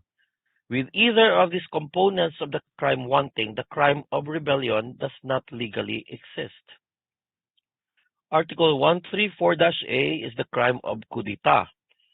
The offender here is any person or persons belonging to the military or the police or holding any public office or employment. He or she makes a swift attack accompanied by violence, intimidation, threats, strategy, or stealth, and the act is directed against duly constituted authorities of the Republic or any military camp or installation, communications network, public utilities, or other facilities needed for the exercise and the continued possession of power. The act is carried out singly or simultaneously anywhere in the Philippines, and the act is with or without civilian support or participation, and the purpose of the attack is to seize or diminish state power. Same with a rebellion, the penalties will be provided in Article 135. Take note that coup d'etat may be committed with or without civilian participation, but the leader must be a member of the PNP or the AFP or a public officer. Okay. Penalties. Okay. So anyone who promotes or maintains or heads a rebellion or insurrection will suffer the penalty of reclusion perpetua. Any person merely participating or executing the commands of others in a rebellion or insurrection will suffer the penalty of reclusion temporal. And any person who leads or in any manner directs or commands others to undertake a coup d'etat will be punished with reclusion perpetua. Okay? Then any person in the government service participates or in any manner supports, finances, abets, or aids in undertaking a coup d'etat, penalty is reclusion perpetua. Then any person not in the government service who participates or in any manner supports, finances, abets, or aids in undertaking a coup d'etat will suffer the penalty of prisión mayor in its maximum period. Okay. So from what we can gather in Article 135, leaders and participants are liable for the crimes of rebellion and coup d'etat. Yes? 11 na nagbara. Bakit daw? Now, in relation to leaders being liable for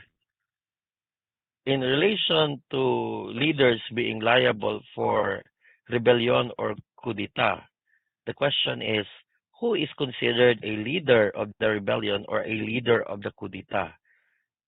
So Article 135 provides that the leader is one who promotes, maintains, or heads the rebellion, the insurrection, or the coup d'etat, or he or she leads, directs, or commands others to undertake rebellion or insurrection or coup d'etat. Mana sila ang leaders. And then, by the way, this article establishes a presumption of leadership. No?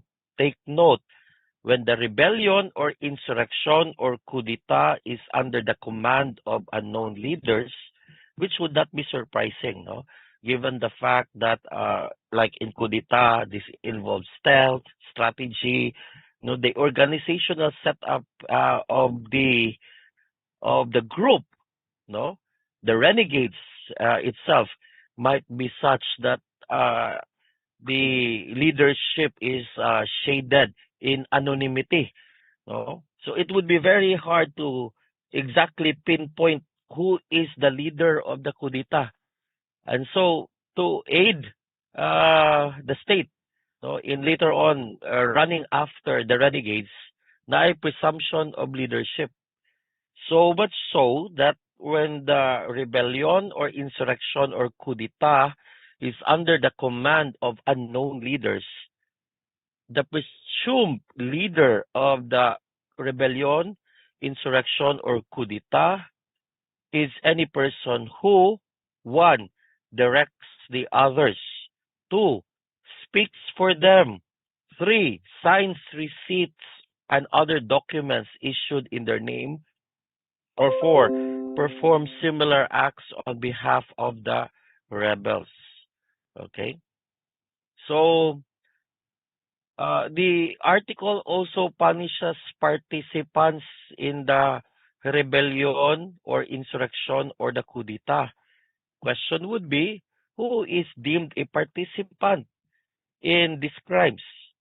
So take note, Article 135 provides that uh, any person who participates or executes the commands of others in the rebellion or insurrection or coup d'etat is deemed a participant.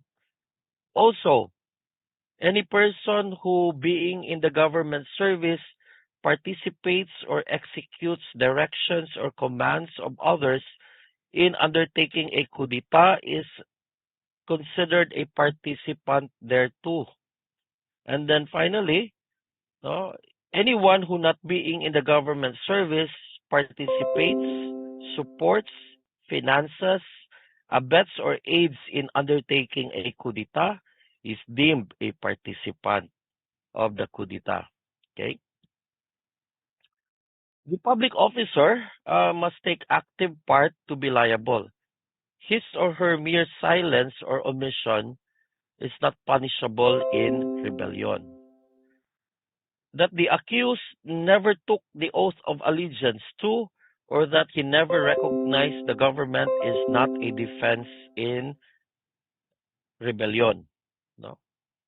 Take note also that the proper charge against a person who killed, not because of any personal motive on their part, but merely pursuant to the movement to overthrow the duly constituted authorities would be rebellion and not murder. Why so? Because the killing of that person would be deemed to be part of inherently or an overt act in furtherance of the rebellion.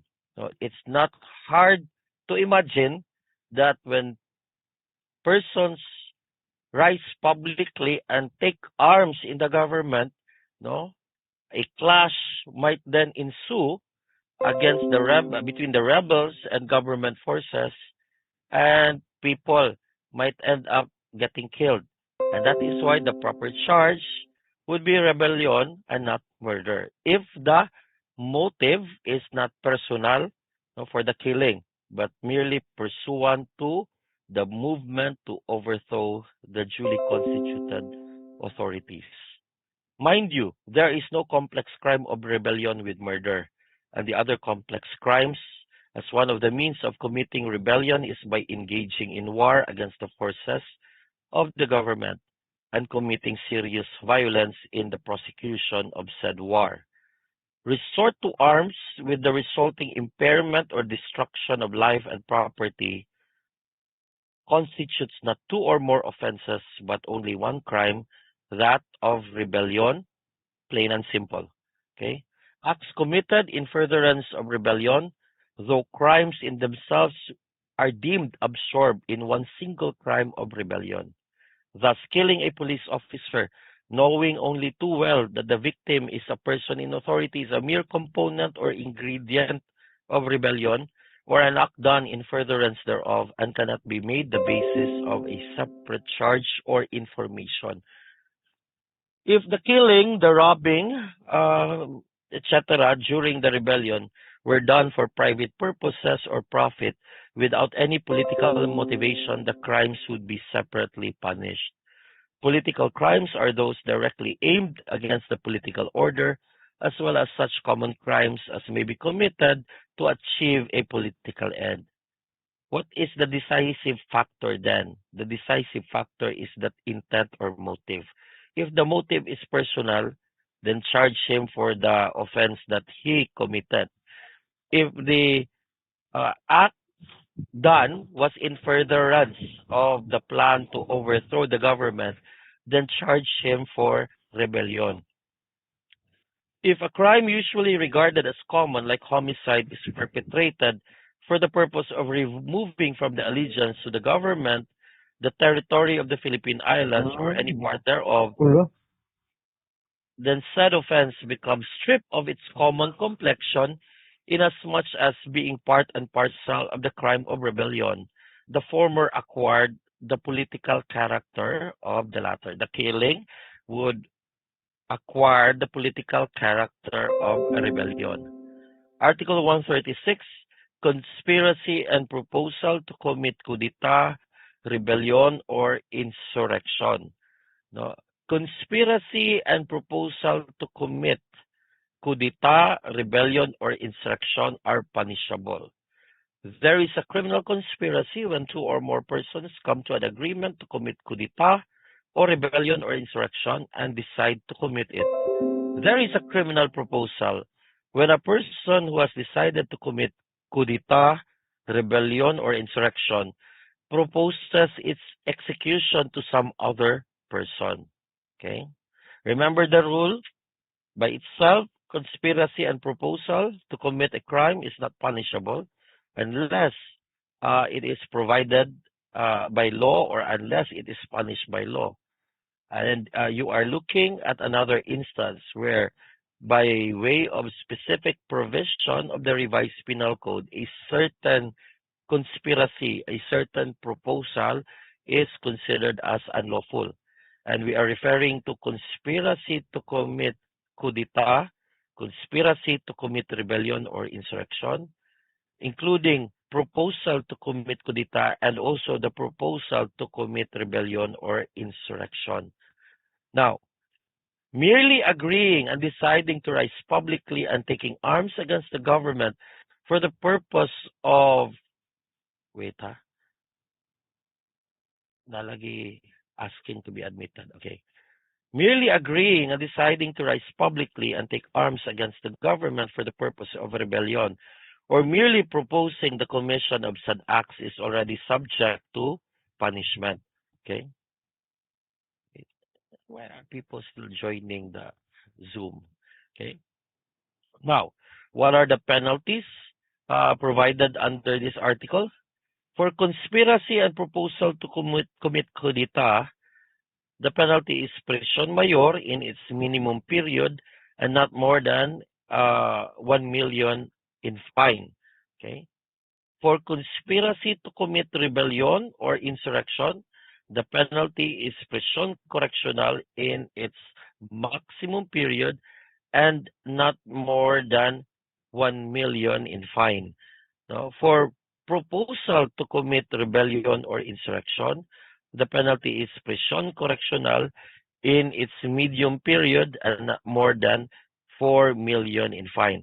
You will notice that conspiracy and proposal to commit coup d'etat has a higher penalty than conspiracy or that for proposal to commit rebellion. Why? Because the persons involved in coup d'etat are soldiers, police officers, public officers.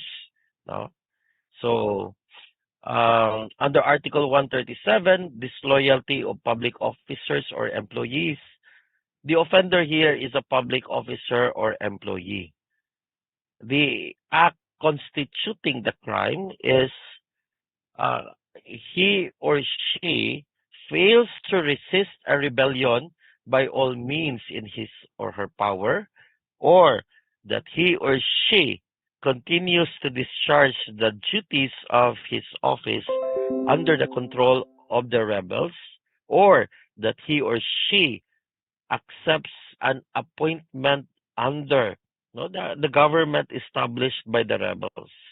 The penalty for disloyalty is prison correctional in its minimum period. To recap, the acts punished under this article could be any one of these three acts. The first is the failure to resist a rebellion by all means in the offender's power.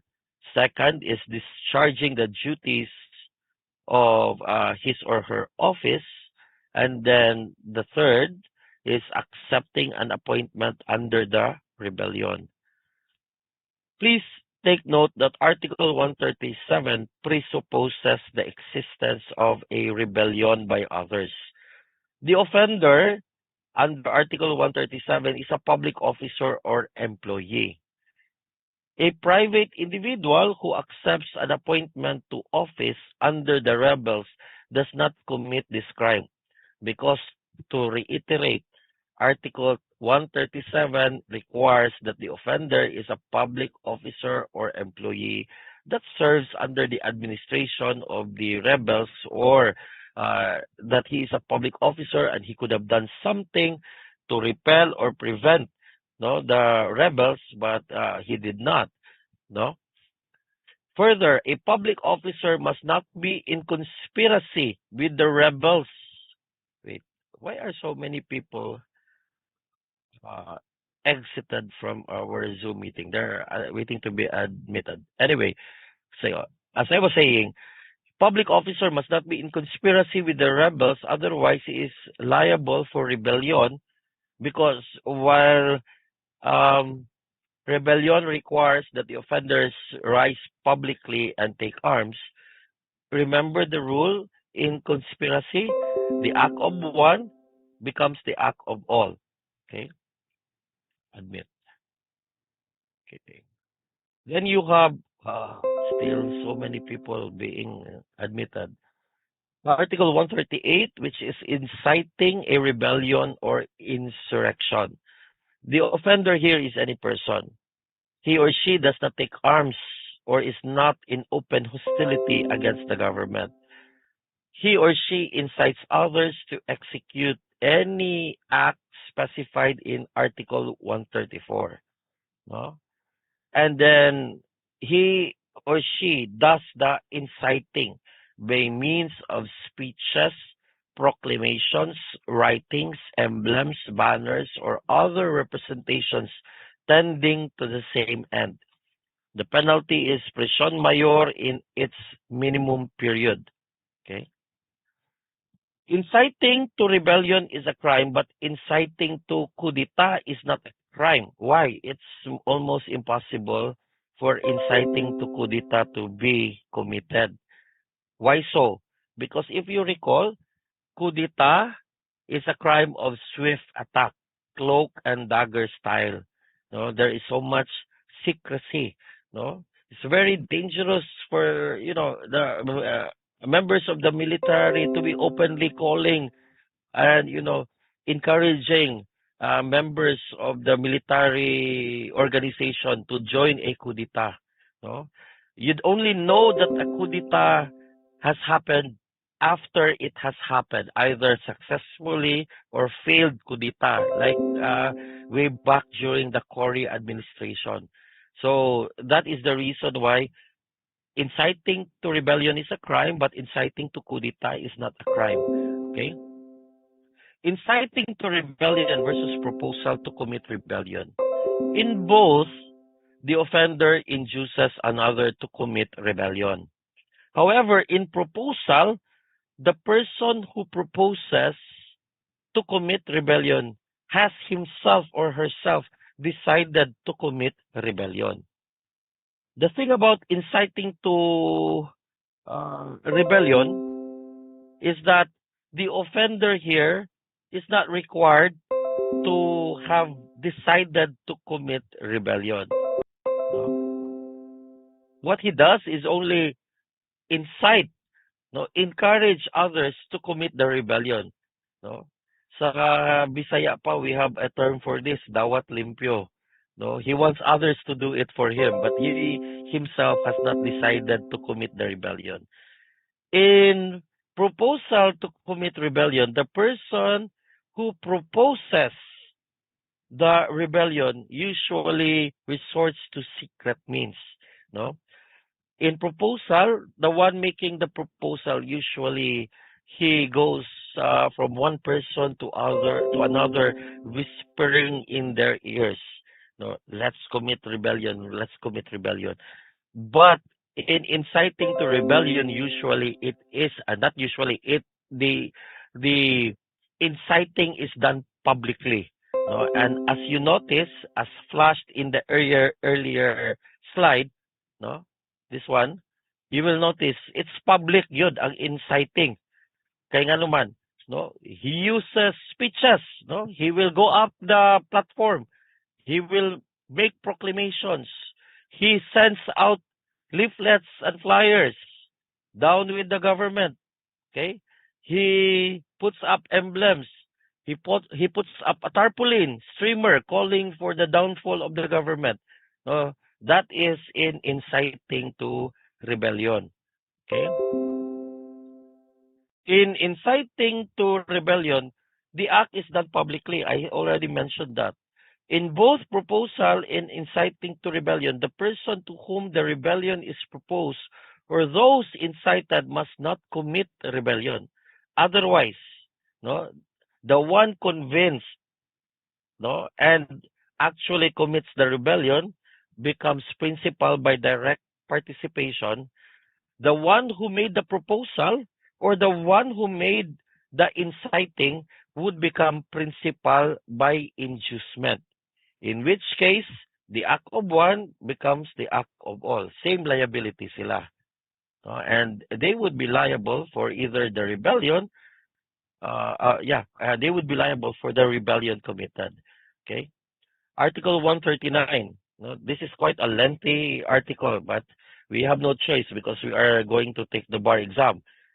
In sedition, mind you, the nature of the crime of sedition is the raising of commotions or disturbances in the state. Its purposes are very different from coup d'etat and rebellion or insurrection. Because in rebellion, the public uprising is for the purpose of overthrowing the government. In sedition, the public uprising is for purposes only of disobeying the government. Seditious acts would otherwise be valid exercise of dissent, except that the actor resorted to means not considered legal. Okay? So in sedition, the offender are persons who rise publicly and tumultuously. They do so to attain any of the objects listed in Article 139, and they employ force, intimidation, or any other means outside of legal methods to attain their purposes. The penalty, I will flash it in a later slide, in Article 140. Now, the tumultuous uprising in sedition is for any of the purposes mentioned in the article, and there are quite a handful. These are the various objects of sedition. Any one of them could be the purpose why these seditious people are making quite a ruckus. Okay, it's either they want to prevent the promulgation or execution of any law, the holding of any popular election. I want to call those involved in sedition as mga agitators. In rebellion, the purpose is really to overthrow the government. These persons involved in seditious acts, they are disruptors, agitators, and you can probably go over it and agree with me. Sa Binisaya pa, nagsamok-samok lang ni sila. Sa Tagalog pa, nanggugulo.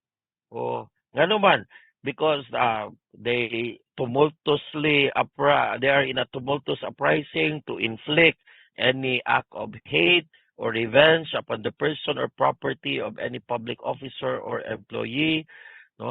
They want to despoil any person or municipality or province of the national government of its property. They're not asking to replace the government. They want to despoil, meaning they want to take away from the government, from the province, from the city, a certain property or part of that property for their political or social ends. Okay?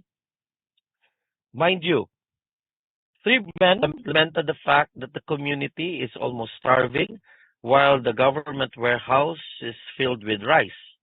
And the promise is rice will be at 20 pesos per kilo.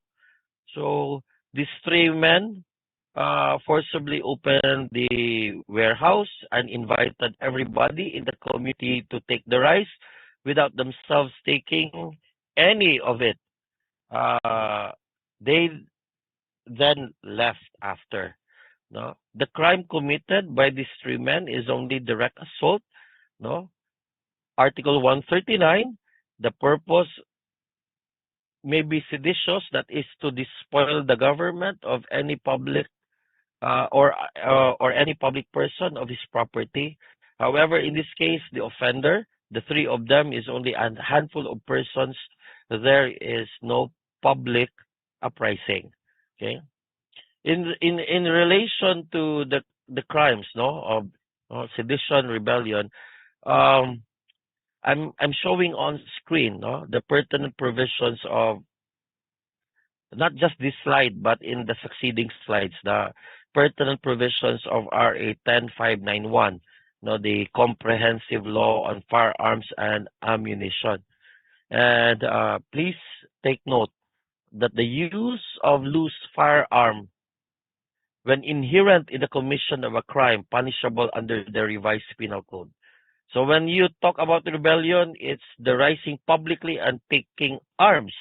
So obviously, the use of arms is inherent in the crime of rebellion, no, which is punishable under the revised penal code or other special law, shall be an aggravating circumstance, provided that if the crime committed using such firearm is penalized by law with a maximum penalty which is lower than that prescribed in Section 28 of the illegal firearms law, no, for illegal possession of firearm, the penalty for illegal possession of firearm shall be imposed in lieu of the penalty for the crime charge. Provided further that if the crime committed using a loose firearm is penalized by the law with a maximum penalty which is equal to that imposed in Section 28 of RA 10591, it will be prisión mayor in its minimum period, which will be imposed in addition to the penalty for the crime punishable under the revised penal code or other special laws of which the offender is found. Then in Section 29, if the violation of RA 10591 is in furtherance of, incident to, or in connection with the crime of rebellion or insurrection or attempted coup d'etat, the violation, no, of arms law shall be absorbed as an element of the crime of rebellion or insurrection or attempted coup d'etat. If the crime, no, is committed by the person without using the loose firearm, the violation of 10591 shall be considered as a distinct and separate offense. So I think that this is the more important provision, no? Na if the violation of the illegal possession of firearms law is in furtherance of, no, coup d'etat, rebellion, or insurrection, absorb ang illegal possession, no? However, it becomes an element of the crime of rebellion or insurrection or coup d'etat. But if the crime, no, of rebellion, insurrection, or attempted coup d'etat is committed without using the illegal firearms, the violation of 10591 will be considered as a distinct and separate offense. You have Article 140 providing us with the penalties for sedition. Okay? So it is prisión mayor in its maximum period. The range of prisión mayor is 6 years and 1 day, diba, to 12 years imprisonment.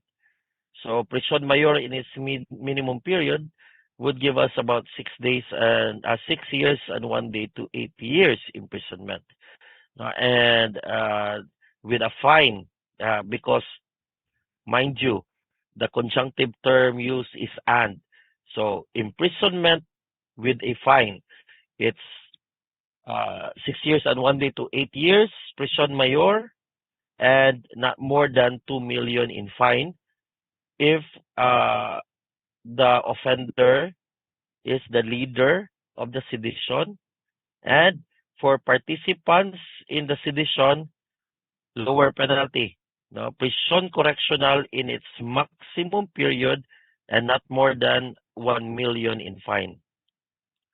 So based on this article, you can readily see that both leaders and participants in the sedition are liable. Okay. Article 141, conspiracy to commit sedition. The penalty is prison correctional in its medium period and not more than 40,000 in fine. Okay. Why is the penalty here lower than that of sedition? Because we're talking about a mere conspiracy. Ordinarily, conspiracy would not even be punished. But the problem is this is a conspiracy involving sedition.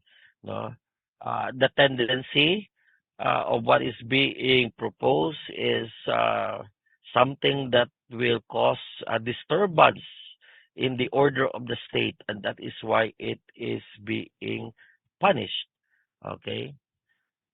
Please take note that persons conspiring to commit sedition under this article are liable. This conspiracy is punished as a crime so as to preserve public order. However, proposal to commit sedition is not a crime. Ano man, because of the right to dissent. No?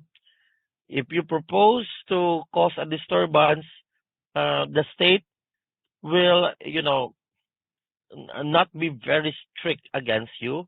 Rather, the state will recognize it as, your right to be disgruntled. Sige, complain all you want. Anyway, it's up to the listeners if they will listen to you.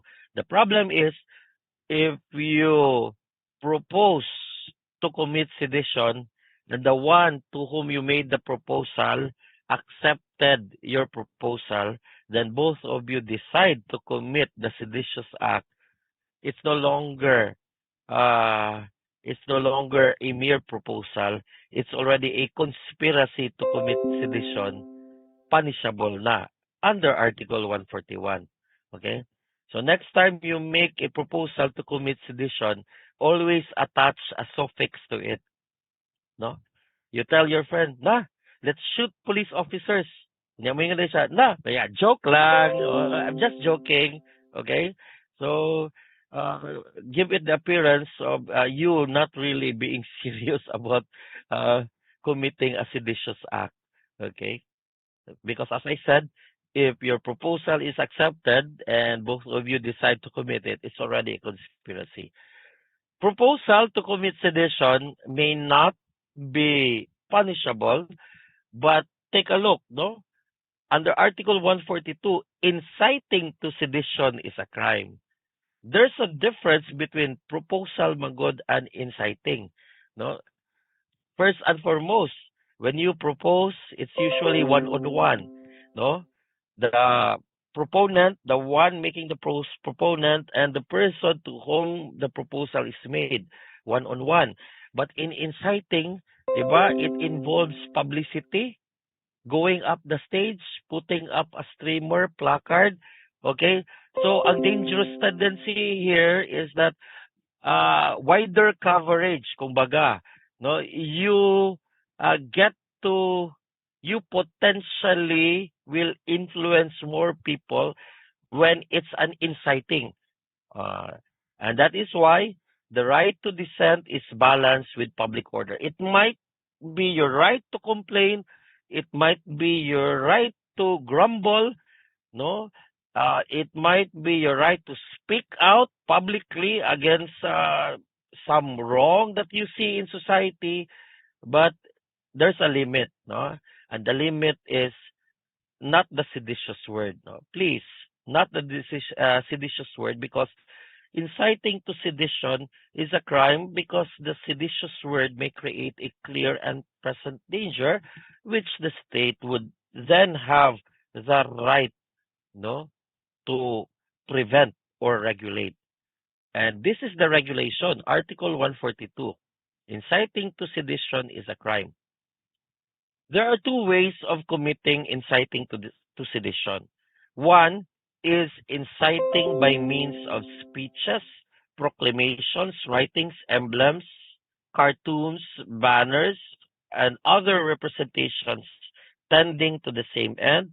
Or two, uttering seditious words or speeches, writes or publishes or circulates scurrilous libels. So take note, one who knowingly conceals such evil practices is likewise liable. For inciting to sedition, the penalty is prison correctional in its maximum period and a fine of not more than 400,000. As to the first offense, the offender is any person. He or she incites others to accomplish any act of sedition. Then he or she does not take any direct part in the crime of sedition, and that he or she incites others by any of the means mentioned in the article, by speeches, proclamations, writings, emblems, etc. Okay?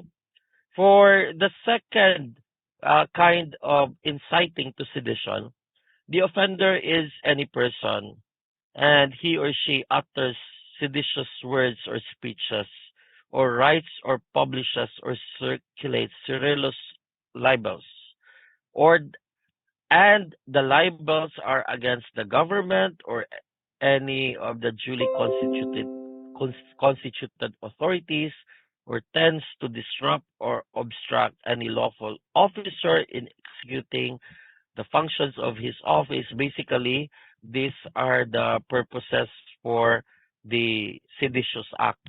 Okay? Proposal to throw hand grenades in public places or to gun down all police officers would constitute inciting to sedition. Mind you, there is no crime when it is not proved that the accused incited the people to rise publicly and tumultuously in order to attain any of the purposes of sedition. Okay? Article 143, acts tending to prevent meetings or assemblies, meetings of assemblies and similar bodies.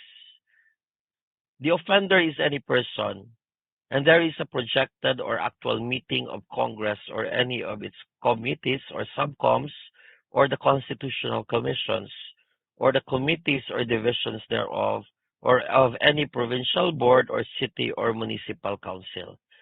Then the offender prevents such meeting by force or fraud.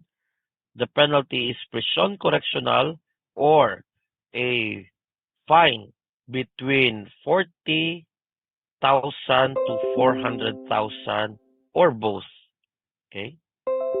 Article 144, disturbance of proceedings. The offender here is any person, and there is a meeting of the same bodies mentioned in Article 143, and then the offender disturbs said meeting or misbehaves in a manner as to interrupt its proceedings or to impair the respect due it. I recall, although it's not the case that was filed against him, luckily uh, was not a criminal case, but the facts of that case would have been ripe for the person to be prosecuted under Article 144.